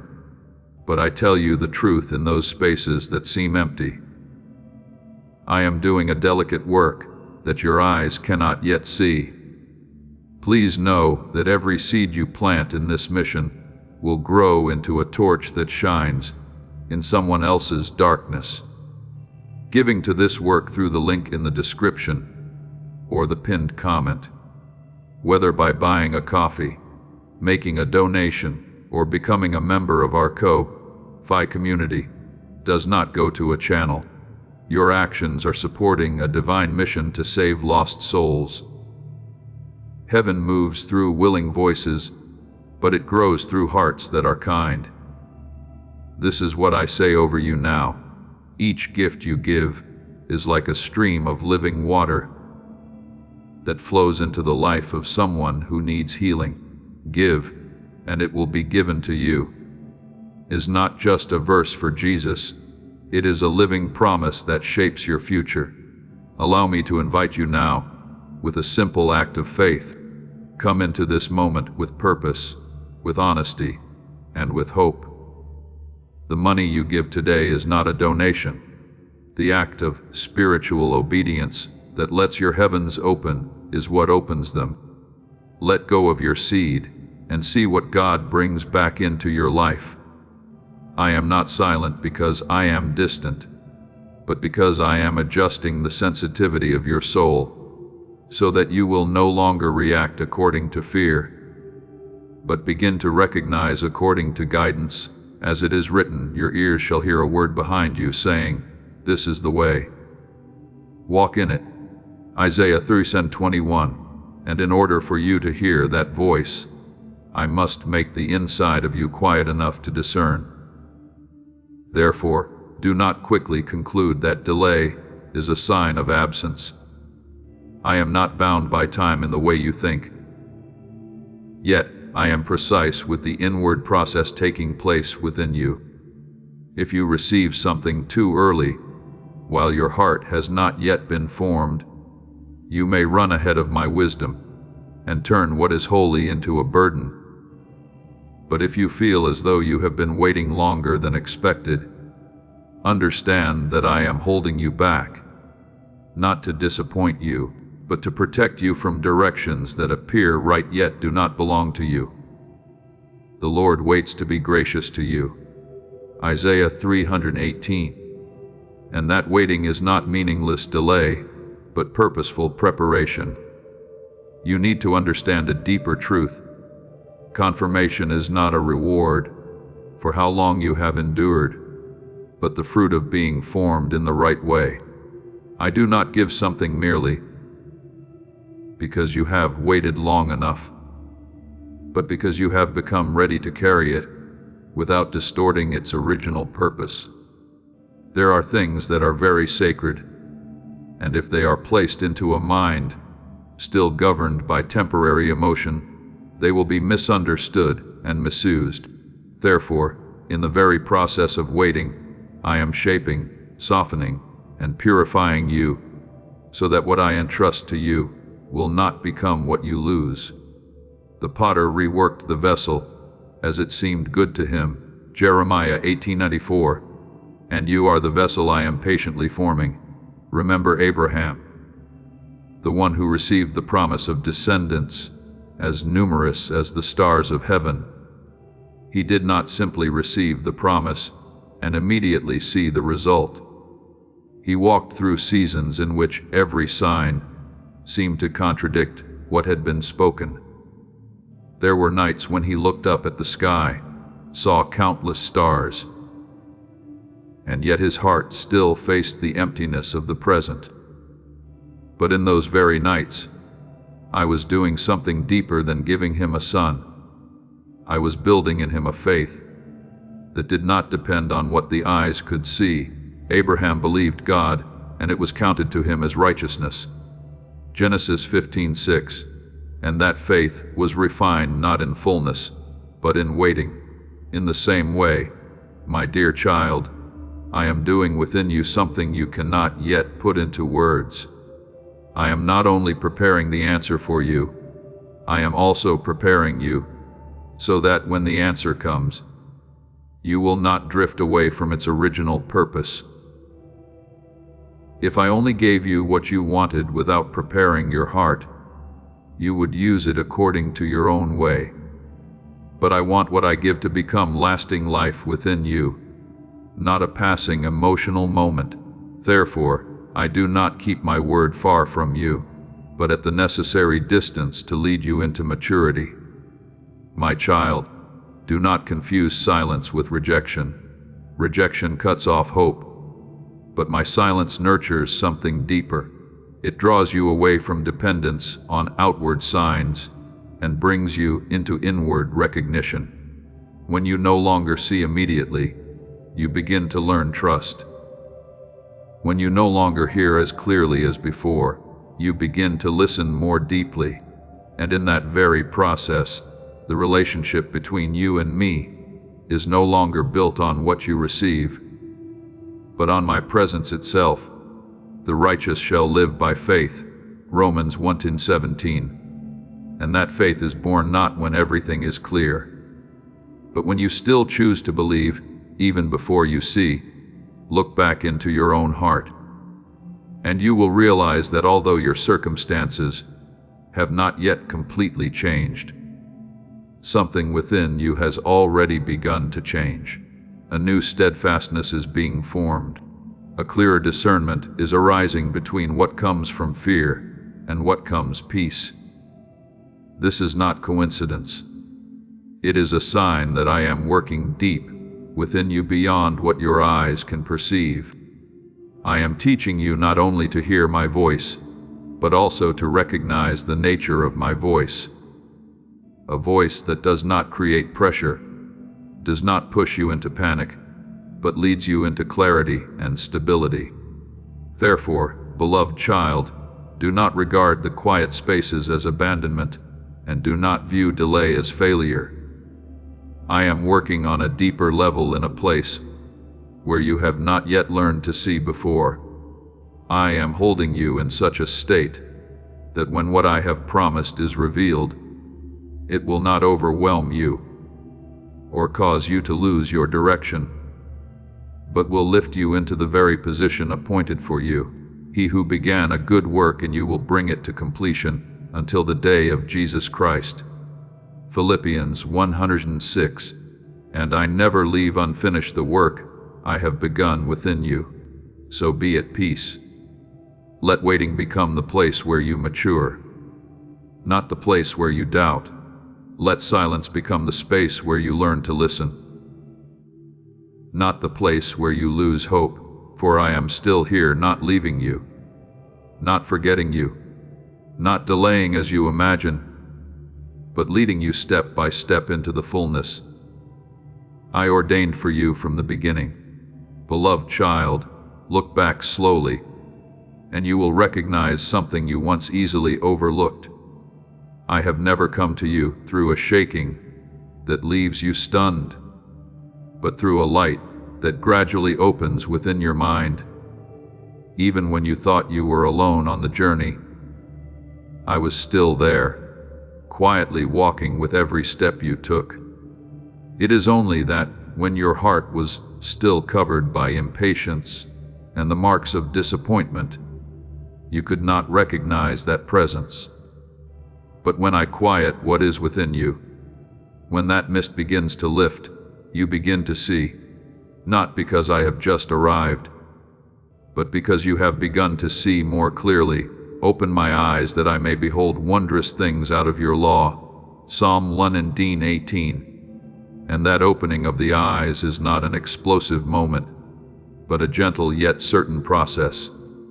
Therefore, when I confirm something in your life, it does not come like a whirlwind that sweeps you away, but like a deep repositioning within the soul. You are not pushed into panic, nor forced to understand everything immediately.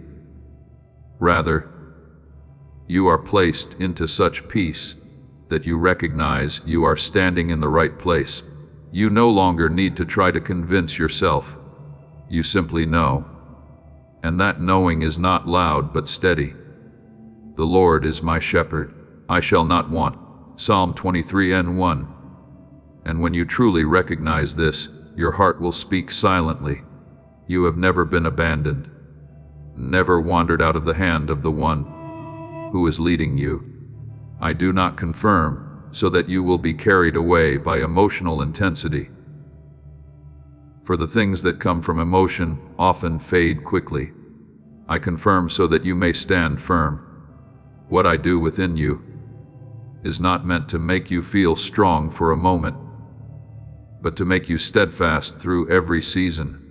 It is like a traveler moving through dry land, thinking he has lost his way, until he sees a small light on the horizon. That light is not so bright that it blinds his eyes, but it is enough to say that he is still walking in the right direction. And that very sufficiency, not too much, not too little, is the way I lead you. Remember the story of the two disciples on the road to Emmaus. They walked in confusion, their hearts heavy with disappointment over what they did not yet understand. I walked with them the entire way, speaking with them and explaining the scriptures to them. Yet they did not recognize me immediately. Only when their hearts were opened, only when their eyes were enlightened, did they understand that I had never left them for even one step. Luke 24:131. You are the same. There are stretches of road where you think you are walking alone, but in truth, I am right beside you, waiting for the moment when your heart becomes still enough to recognize me. My child, the greatest change you are going through is not found in the circumstances around you, but in your very ability to listen. I am making your spiritual ears purer.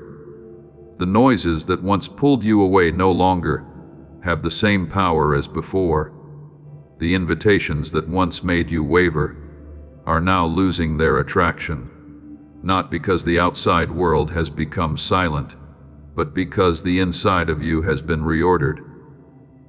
He who has an ear, let him hear what the Spirit says to the churches.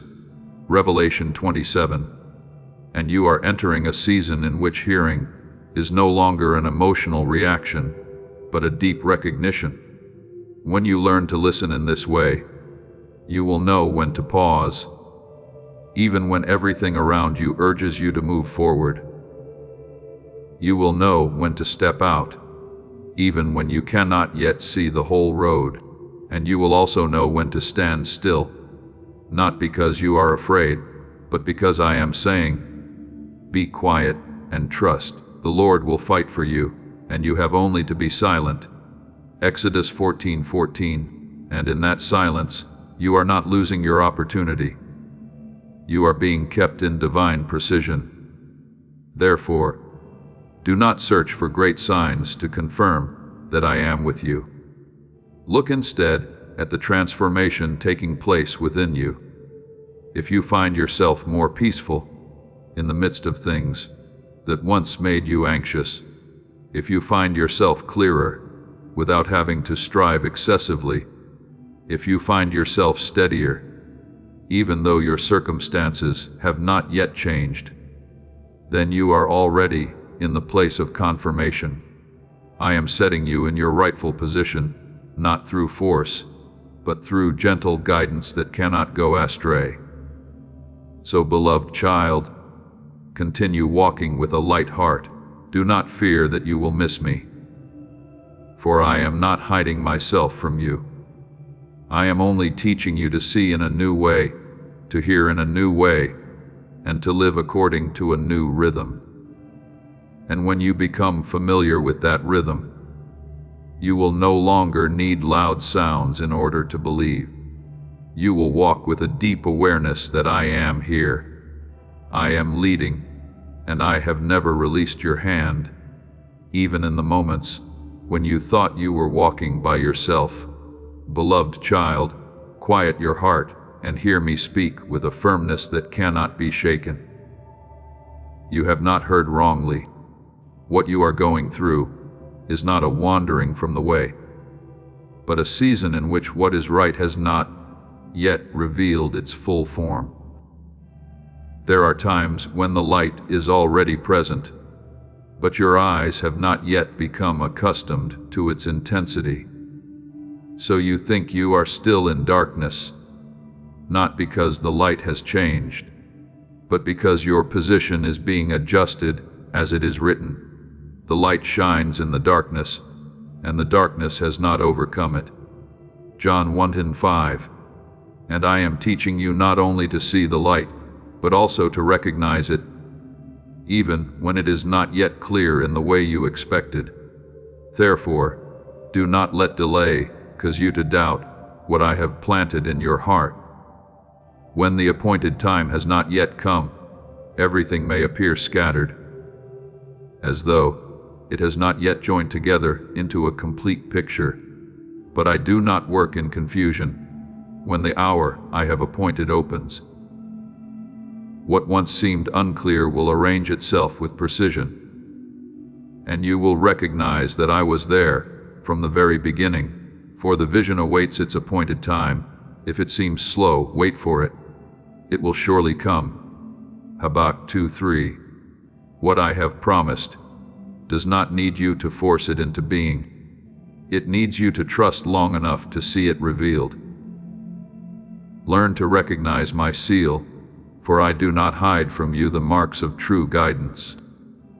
Everything that comes from me carries a deep inward peace, not a passing comfort, but a stable foundation within you. When that peace is present, it does not depend on outward circumstances, nor is it broken by the changes around you. The peace of God, which surpasses all understanding, will guard your hearts and your minds. Philippians 4:7. And that very guarding is evidence that you are within my guidance.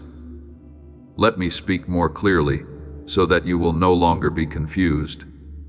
If something draws you closer to me, makes you quieter, clearer, and no longer forces you to strive in order to understand, then that is my mark. I do not make you chase after answers. I place the answer within you as a recognition that gradually grows. For the Lord gives wisdom, from his mouth come knowledge and understanding. Proverbs 2:7-6. And that wisdom does not make you panic. It makes you steady.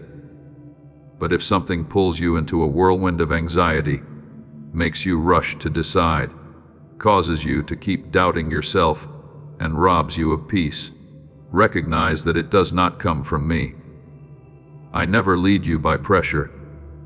I never use disorder to show you the way, for my paths are always illuminated, not by a blinding glare that overwhelms your eyes, but by a light sufficient for you to walk with certainty. The path of the righteous is like the light of dawn, which shines brighter and brighter until full day. Proverbs 4:18. And that light increases gradually, not abruptly, so that you may mature along with it. Remember the story of Joseph, who received dreams from me when he was young. Those dreams were true, yet the journey toward their fulfillment was filled with seasons in which everything seemed completely opposite to what had been spoken, sold, misunderstood, imprisoned. Every circumstance could have caused him to doubt what he had heard. But I never withdrew what I had spoken. I was only leading him through the necessary depths, so that, when the time came, he would not merely enter the position, but stand firmly in it, and when all things were revealed, he could look back and say, God meant it for good. Genesis 15:20. You are the same. What you are going through does not deny what I have spoken. It is preparing you so that it may be fulfilled in the right way. Beloved child, stop worrying with yourself. Stop trying to force yourself to understand everything immediately. I do not require you to understand it all. I invite you to trust. When you trust, you are no longer pulled by conflicting voices. When you rest, you begin to hear more clearly. And when you hear clearly, you will walk not in compulsion, but in gentle certainty. Therefore, keep your heart in the peace I give. Do not exchange that peace for hurried answers. Do not leave the stillness simply because you want to see results more quickly. I am leading you not by the darkness of confusion, but by the light of clarity, and that light, even if it seems small at first, will lead you along the whole way if you faithfully follow it. Believe this, my child. I have never stopped speaking to you. I have never left you. And what I have placed within you will not be lost. It will grow, become clearer, and be revealed at the exact time I have appointed. You only need to remain in me. Keep your heart still, and walk step by step in the peace that does not come from the world, but from me, beloved child. There will come a day when you look back over the journey you have walked and everything that once confused, you will naturally come together into a clear picture. Then you will realize that there was not a single moment when I was absent, not a single sign that was accidental, and not a single delay that was meaningless. All of it is a symphony I am writing in your life, where every note has its place, and even the silences carry deep meaning as it is written. We know that all things work together for good for those who love God. Romans 8:28. And this is not a phrase for you merely to comfort yourself. It is a truth already at work, even while you cannot yet see it fully. Therefore, do not continue turning inward to doubt yourself every time you are seeking me. True seeking does not lead you into disorder, but into simplicity. Learn to pause, not in order to overanalyze, but to ask one very simple yet powerful question. Does this draw you closer to me? For the standard of heaven is not found in complexity, but in the direction of the heart. Draw near to God, and He will draw near to you. James 4:8. And when you walk according to that standard, you will see that you do not need to grope warily in order to find me. I have already been there.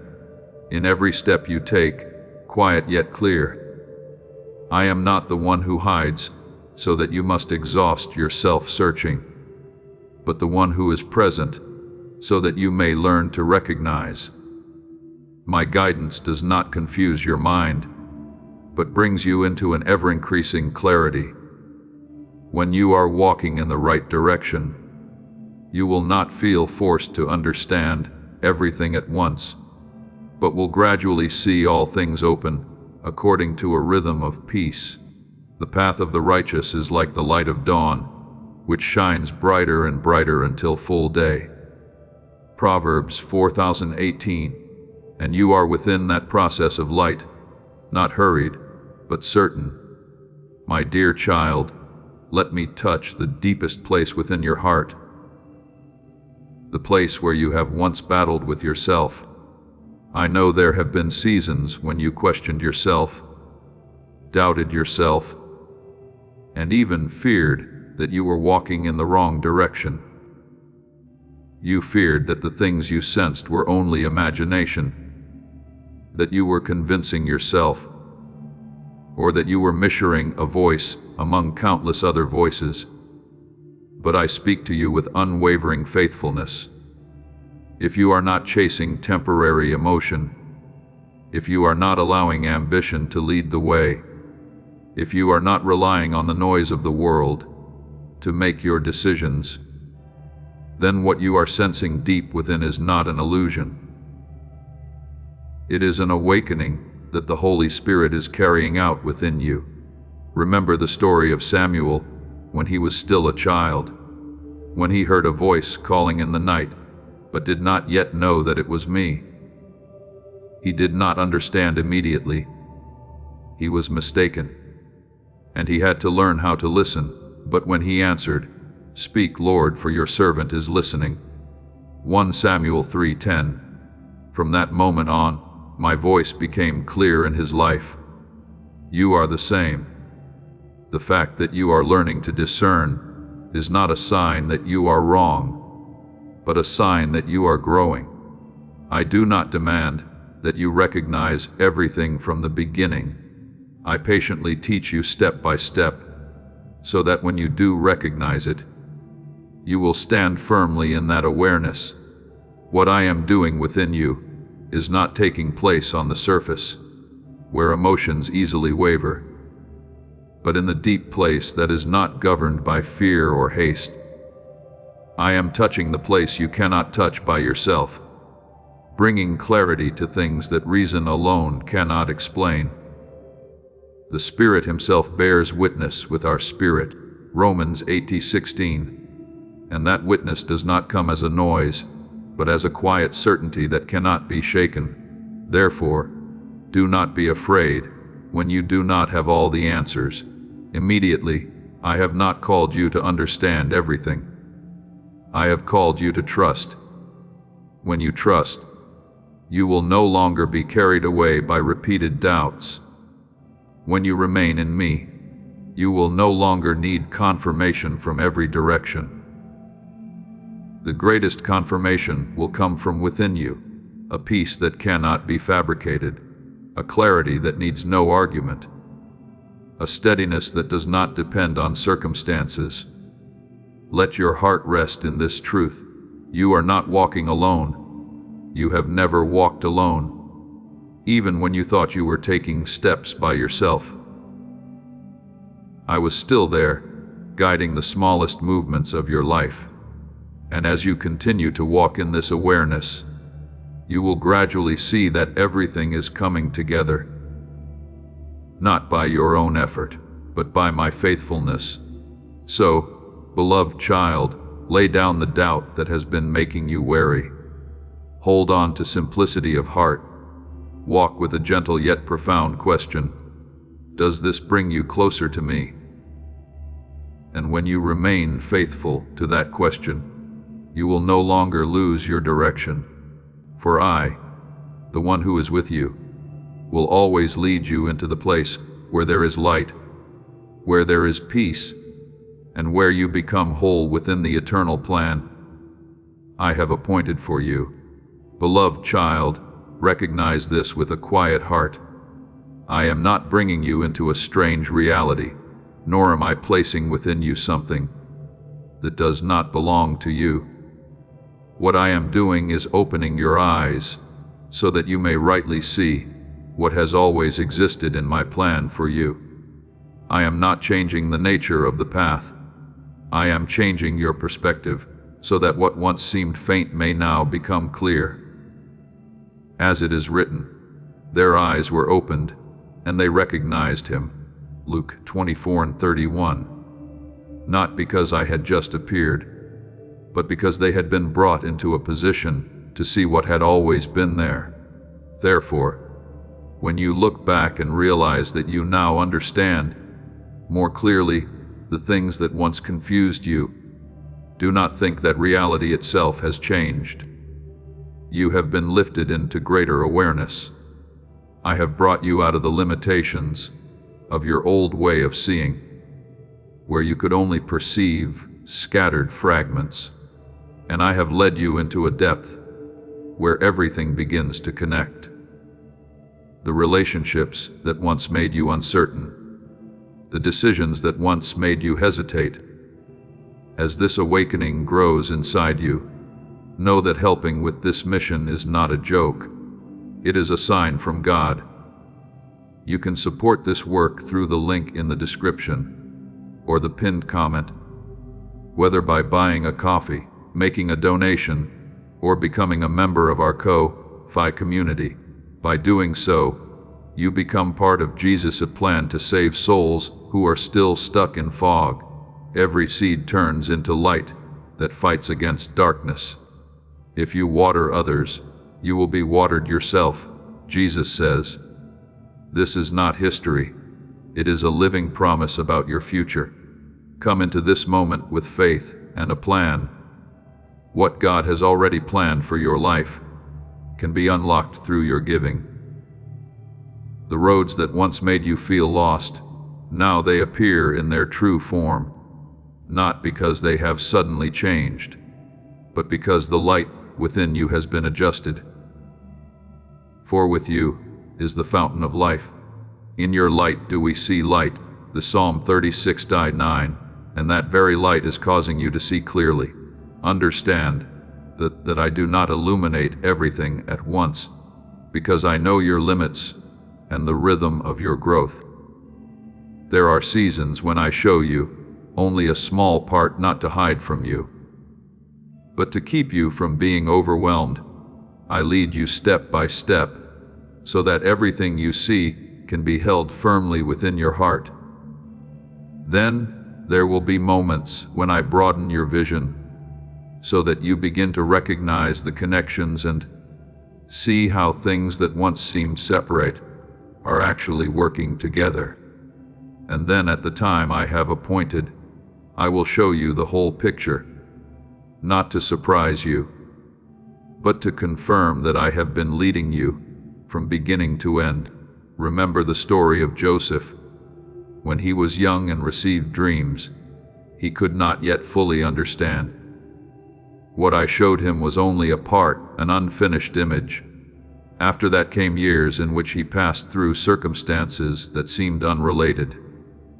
Being sold, being forgotten, being tested, but I never lost control of a single detail. Every stage was part of the preparation, and when the time came, when he stood in the position I had appointed for him, everything that had come before suddenly connected into a clear flow. He could look back and understand that nothing had been accidental and nothing had been wasted. God sent me before you to preserve life. Genesis 45:7. You are the same. What you are gradually coming to understand is not the changing of your circumstances, but the expanding of the ability to see that I am creating within you. My child, every time you recognize something you did not see before, it is a sign that the light within you is increasing. I do not give light randomly. I adjust it according to each season of your journey. When you are in the early stage, I show you enough to keep walking.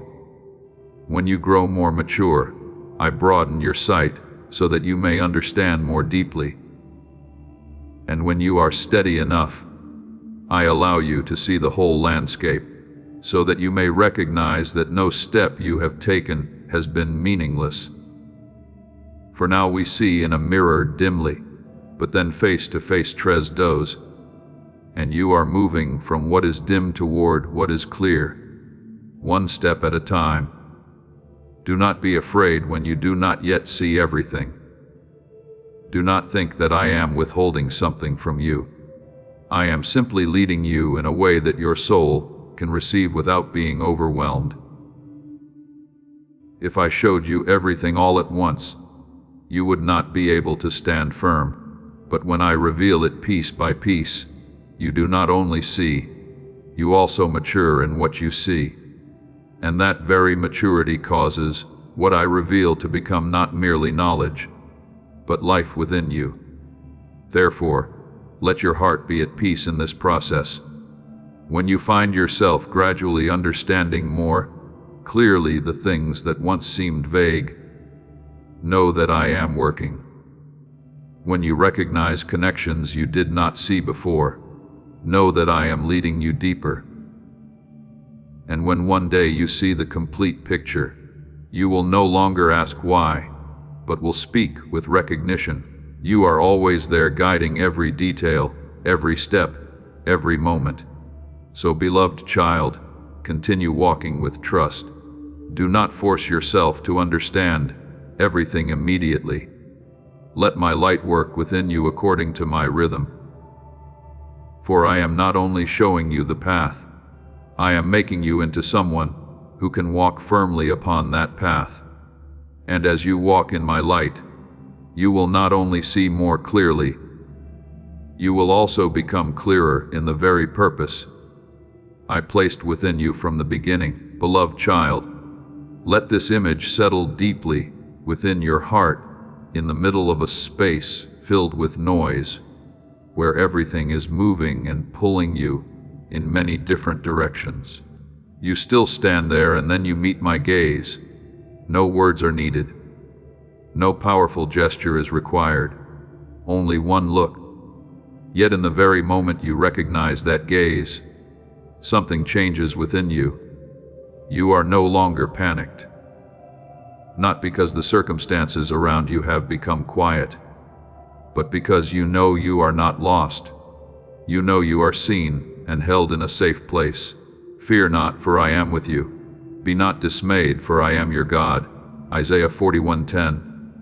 And that presence does not always remove the circumstance, but it always establishes a firm foundation within your soul. That is the way I work in your life. I do not necessarily remove every noise around you immediately, but I place within you a stable axis, a point of support that cannot be shaken by what happens externally. When that axis is established, you are no longer swept away by every sound, every movement, every pressure. You still hear, you still see, but you are no longer controlled. You keep him in perfect peace whose mind is stayed on you because he trusts in you. Isaiah 26:3. And it is that very peace that keeps you from losing yourself in the midst of every disturbance. Therefore, learn to discern my voice, not through tension, but through recognition. I never urge you into hurried reactions. I do not lead you through panic, nor do I push you into a state where you must decide immediately while your heart is still troubled. God is not a God of confusion, but of peace. 1 Corinthians 14:33.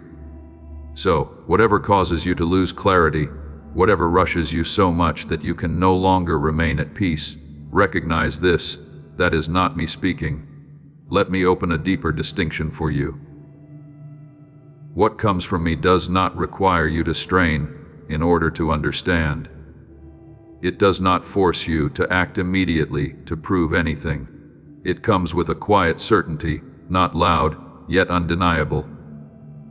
When I unsan you, you will sense a stable peace accompanying it, like a stream of water flowing steadily, without interruption. But when something does not belong to me, even if it appears right on the surface, it will pull you out of inward rest, making you tense, hurried, and continually doubtful of yourself. For the Lord will be your confidence and will keep your foot from being caught. Proverbs 3:26. And that protection often begins with me, keeping your heart in peace. My child, I do not want you to live by analyzing every detail until you are exhausted. I am teaching you another way, a way rooted in familiarity. When you remain in my presence long enough, you will begin to recognize my rhythm. Not through strained reasoning, but through deep perception. You will know what is mine, not because you can prove it, but because it carries the mark that only I can create. A peace that cannot be fabricated, a clarity that does not pressure, a steadiness that does not depend on circumstance. Remember the story of Elijah. When he sought me among powerful manifestations, a great wind passed by. An earthquake shook the ground and fire blazed forth. But I was not in those things. Then came a gentle, quiet whisper, and in that I revealed myself. 1 Kings 19:11-12. Do you see? I do not need to be loud in order to be recognized. I only need you to be still enough to hear. And when you learn to recognize me in that gentleness, you will no longer be deceived by things that are noisy yet empty. Therefore, do not be afraid if you do not have the strong signs you once expected. Look into your heart if you are being drawn into quietness. If you are becoming clearer without having to strive. If you are sensing an inexplicable stability, then you are within my guidance. I do not need to make everything around you change immediately in order to prove that I am here. I only need to place within you a foundation that nothing outside can destroy. So, beloved child, continue to abide in me. Do not run after voices that make you hurry. Do not let pressure push you out of rest. Learn to recognize me through an ever-deepening familiarity. Like a child, recognizing the voice of his father among countless other sounds. And when you become familiar with my rhythm, you will no longer need to worry that you will miss our. For my voice will become the clearest thing in your life, not because it is the loudest, but because it is the truest. Beloved child, let me lead you to look deeply into what I placed within you from the beginning. When you enter a place, even before you need to judge or analyze it, you still know something, an atmosphere that is either light or heavy, either open or closed. That recognition does not come from reason, but from a deeper layer within you, where your soul responds before words have time to form. And I tell you, this is not accidental. I place that ability within you. And now I am making it more refined and clearer through each stage of your growth. The spiritual person judges all things, 1 Corinthians 20:15, and that judgment is not dry analysis but a living recognition from within. Therefore, do not take lightly the deep responses within your heart when you hear something, when you stand before a direction, if your soul suddenly opens, if there is a gentle widening, a peace that needs no explanation, a sense of being placed rightly, recognize that I am touching you. I do not need to overwhelm you in order to confirm. I only need to place within you a steadiness that nothing external can imitate. The peace of God will guard your hearts and your minds. Philippians 4:7. And that very guarding is my seal, not emotional intensity, but quiet steadfastness. But likewise, my dear child, if something causes your soul to contract, if you feel a subtle jolt that is difficult to name, a heaviness descending, a vague darkness covering the inside of you, do not ignore it. That is not your weakness, but a protective system I have placed within you. I do not want you to rely only on reason when making decisions, because reason can be influenced by many things, but your spirit, when connected with me, will respond more truthfully. Keep your heart with all vigilance, for from it flow the springs of life. Proverbs 4:23. And from that very place I am speaking to you, in the deepest way. I am training you not to become more tense in discernment, but to become more familiar with my rhythm. When you remain in me long enough, you will not need to overanalyze in order to know what is right. You will sense it not according to surface emotion, but according to a deep inner recognition. What comes from me will not coerce you, will not take away your rest, and will not pull you into confusion. It will keep you in a state of steady peace. Even when you do not yet understand everything, the shepherd calls his own sheep by name, and the sheep follow him, for they know his voice. John 10:3-24.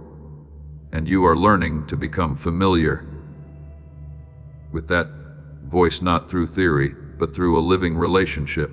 Remember Ezekiel when I led him into the valley, filled with dry bones. Before his eyes was a hopeless scene with no sign of life. If he had relied on logic, he would not have seen a way forward. If he had relied on emotion, he would have been overwhelmed, but I did not require him to understand the entire process. I spoke one step at a time, and he obeyed each word. When he prophesied according to what I had spoken, the bones began to come together. Sinews and flesh were formed, and the breath of life returned.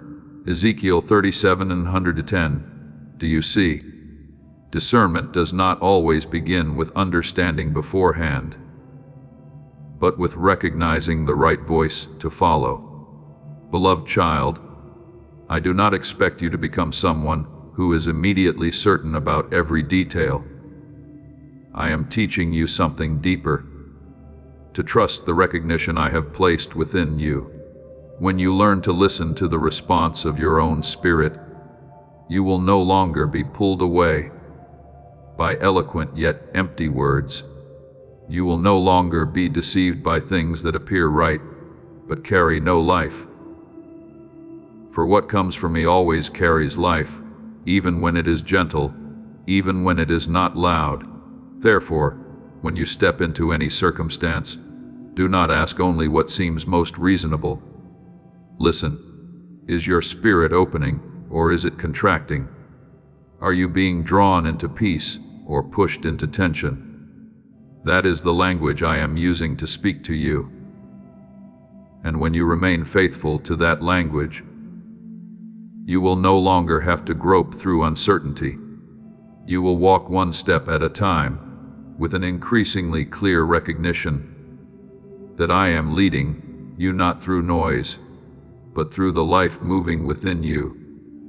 Beloved child, there are times when you come to me with a very clear question in your heart. Where should I go? Which direction should I choose?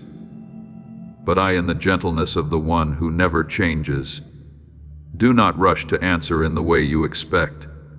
I use the very moment of your seeking to reset a deeper foundation within you, that you have never been lost. You may feel as though you are standing at many crossroads, but in my eyes, you are not a drifting soul. I have called you by your name. You are mine, Isaiah 43:1. And when I call you by your very name, it means I know exactly where you are. I know what you are passing through, and I have not taken my eyes off you. Therefore, before you search for direction, let your heart rest in this truth. You are being held, not held from a distance, but enclosed within a spiritual orbit I established beforehand. The steps you have taken, the choices you have weighed, even the times when you felt hesitant, all of them are within my loving observation. A man's ways are before the eyes of the Lord, and he purrs all his paths. Proverbs 5:21. And that pondering is not to condemn you, but to lead you in the proper rhythm of my intention. When I confirm you, I am not only speaking about what will happen ahead. I am touching the deepest part of your soul and declaring something you need to remember. You are not forgotten. There is no moment when you fall out of my flow. There is no second in which you are overlooked. My confirmation is not merely instruction. It is a living seal, a reminder that you are seen, heard, and guided step by step. The eyes of the Lord are toward the righteous, and his ears toward their cry. Psalm 34:115. And that means that even when you do not yet see the answer, I am already there listening and acting. Remember the story of the shepherd who went to find the lost sheep. When one sheep left the flock, the shepherd did not stand still and wait for it to find its own way back. He went out, searched, and when he found it, he placed the sheep upon his shoulders and brought it home. Luke 15:45. But my child, I want you to understand this more deeply. You are not a sheep left abandoned until I remember you. From the beginning, you have been within my sight. And even when you thought you were walking alone, I was still there, not only to find you, if you became lost, but to keep you even when you had not yet realized you were being kept. What I am doing within you is not a temporary intervention, but a continual leading. I do not step in and then withdraw. I remain. I do not merely speak and then become absent. I continue to guide. There are times when you do not feel it clearly, but my presence does not depend on your feeling. I am with you always to the end of the age. Matthew 28:20. And that always has no empty spaces, no interruptions, no moment in which you are left behind. Therefore, when you receive confirmation from me, do not see it only as an answer to a choice. See it as an affirmation of who you are, that you belong to me, that you are within the flow of heaven's intention, and that you are not separated from the plan I have appointed. That confirmation does not only open the way ahead, it also restores your identity within. When you know that you belong to me, you no longer fear losing your way, for wherever you are still in my hand. Beloved child, let this truth become the place where you stand firm. When you face a decision, do not begin from the fear that you might be wrong. Begin from the trust that I am with you in that very moment. I am not standing outside observing you as you choose. I am within you, guiding every movement of your heart. And when you walk from that trust, you will recognize that you do not need to strain to find the way, because the one who leads the way is right there within you. So be at peace. You are not forgotten. You are not lost. You are not separated from my flow. Every step you take is covered. Every decision you face is upheld by me. And every moment you live is held within my unfailing presence. Continue walking, not with anxiety, but with rest, because I am there. I have been there, and I will always be there, leading you along the entire path I appointed for you from before eternity. Beloved child, hear me with a heart that no longer needs to defend itself. I did not place you in this moment so that you would collapse, nor did I bring you to this position so that you would be crushed by something beyond your capacity. If I lead you into it, I myself will keep you standing within it. You often look at yourself through what is lacking, through the feeling that you are not enough. But I do not measure you by what you lack. I measure you by my presence covering and working within you. My grace is sufficient for you, for my power is made perfect in weakness. 2 Corinthians 12:9. What you call not being ready, I call the place where I will reveal myself and make you sufficient. Therefore, do not be afraid when you step into a space unfamiliar to you, a responsibility you have never carried, or a depth you have never touched before. I do not bring you there so that you may prove yourself, but so that you may experience me as the one who upholds you. When you stop measuring yourself by old standards, you will begin to stand in a new identity, where you no longer rely on your own ability, but on my presence. I am with you. Fear not, for I am your God. I will strengthen you. Isaiah 41:10. And that strengthening is not a single moment, but a continual flow. Now, let me do something deeper within you. I speak and open your eyes, not only so that you may see the road ahead, but so that you may see the true nature of everything around you. I open your eyes so that you will no longer confuse what belongs to me with what only resembles me in outward form. For there are things that look reasonable and sound right, yet do not carry my life. Test the spirits to see whether they are from God. John 4:1. And that testing is not done through argument, but through the light I have placed within you. When your spiritual eyes are opened, you will realize that you no longer need to live by anxious predictions. You will no longer be bound by questions of what, if, and what happens. If, because you will begin to see my hand at work, even in the present moment. Recognition is not predicting the future. It is seeing clearly the guidance that is happening right now. We walk by faith, not by sight. 2 Corinthians 5:7. And that faith opens your eyes to see what ordinary vision cannot perceive. My child, when I open your eyes, you will also see yourself again in my light. You will realize that you are not as weak as you once thought. The limitations you once believed were true will lose their power when the light shines upon them. Darkness has no power of its own. It exists only where light has not yet been recognized. The light shines in the darkness, and the darkness has not overcome it. John 1:5. When you see my light, the darkness will withdraw, not because you wrestle against it, but because it no longer has a place to stand. Remember the story of Elisha and his servant when they were surrounded by enemy forces.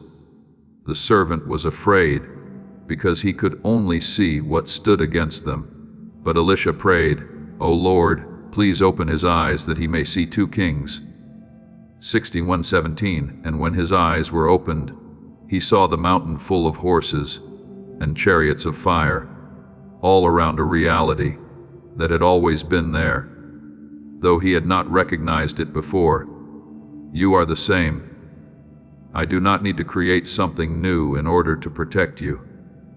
You are about to enter your divine future. Remember that this message does not end with you. People can use your breakthrough to get where they need to go through the link in the description or the pinned comment. Whether by buying a coffee, making a donation, or becoming a member of our Ko-Fi community, you can help this mission. By doing so, you are sowing into the awakening, deliverance, and restoration of souls who are still trapped in darkness. This is not poetry when Jesus says, "Give, and heaven will open over you." Every seed you plant turns into oil for your destiny, fire for your calling, and safety for your family. Now is your time, my child. Have faith, and as you do, watch God multiply what you let go of. I only need to open your eyes so that you may see what I have already placed around you. So, beloved child, the opening of eyes that I give is not only so that you may see the way, but so that you may see your position in me. You will no longer feel lost, because you will recognize that you are right within the process I am carrying out. You are not being left behind, nor are you being pushed into a place that does not belong to you. You are being held, guided, and positioned within eternal intention. The Lord will fulfill his purpose for me. Psalm 138. And that work includes placing you in the right place, at the right time, in the right role. Therefore, from this point onward, continue walking with a new awareness. Do not live by vague assumptions anymore. Do not let fear of the future blind you to what I am doing in the present. Live in the light I have placed within you. A light that does not merely show you the road, but establishes you in the authority I have appointed. When you walk in that light, you will not only see more clearly, you will also become more steadfast. You will not only move in the right direction, you will also stand in the right position. Be at peace, my child. I am here. I am leading you. And the light I have placed within you will not only guide you through this journey, but will also make you one who carries that light.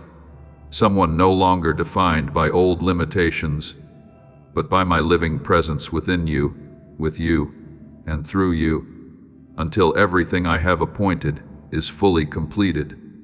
Beloved child, pause for a moment and look deeply at what is taking place within you. When you have to strain too much to convince yourself, when you have to turn your thoughts over and over in order to make it right, when your heart is stretched between many directions and cannot find a place of rest, that is not a sign that you are moving closer to clarity. It is the moment when I am gently calling you to stop, not to condemn you, but to teach you something deeper. Be still and know that I am God. Psalm 46:5-10. For true recognition does not come from force, but from the stillness where I can touch you. Do not quickly conclude that you are wrong when you fall into that state. In those very moments of confusion, I am training you to distinguish between my voice and the voice of inward disturbance. My voice does not require you to strive in order to believe. It carries a gentle certainty. But the voice of disturbance always demands that you make it right, that you reassure yourself, that you run in circles through your thoughts with no place to rest. I never lead you into that spiral, for God is not a God of confusion, but of peace. 1 Corinthians 4:233. And wherever I am present, there is order, rhythm, and steadiness. My child, let me open to you a deeper spiritual principle. Discernment does not come only from what you understand, but from the spiritual atmosphere of what you are facing. There is an atmosphere hidden behind every word, every decision, every direction. I am not calling you merely to look at the surface. I am calling you to learn to sense what is operating beneath it. The wisdom of the prudent is to discern his way. Proverbs 14:8.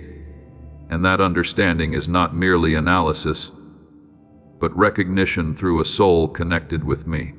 As you walk more deeply in me, you will recognize a difference that is very subtle yet very real. There are things that sound reasonable, logical, and persuasive.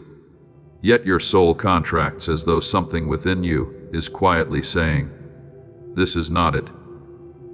Do not ignore that feeling. It is not weakness, but a warning I have placed within you. On the other hand, there are things that are not loud, not impressive, yet they carry a deep stillness, a sense that you are being placed exactly where you belong. The peace of God will guard your hearts and your minds. Philippians 4:7. And that very peace is a seal that cannot be imitated. Remember David when he had to face many choices and many voices around him. He did not rely only on his own wisdom. He continually inquired of me, continually sought confirmation from my presence. There were times when he listened to me and prevailed, and there were times when he acted according to his own thoughts and had to face the consequences. But through each of those moments, I was teaching him this. Not everything that appears right comes from me, and when he learned to return and ask me, he began to discern more clearly. Seek the Lord in his strength. Seek his face continually. Psalm 105:5-4. And it is in that seeking that discernment is formed. Beloved child, I do not want you to live in self-doubt, but neither do I want you to ignore the signals I place within your heart. When you feel stretched, pout. When you find yourself trying too hard to believe, step back. Not to give up, but to return to the source. For I am not found in compulsion. I am found in clarity. I do not speak through pressure. I speak through peace. Therefore, learn to listen to the atmosphere of what you are facing. Do not ask only whether this thing is reasonable, but ask, what does it carry within my spirit? Does it open me, or does it cause me to close? Does it lead me into rest, or does it push me into tension? This is the language I am using with you. A language that is not loud yet is very real. And when you remain faithful to that recognition, you will no longer be lost among many voices. You will walk with a certainty that does not need to display itself.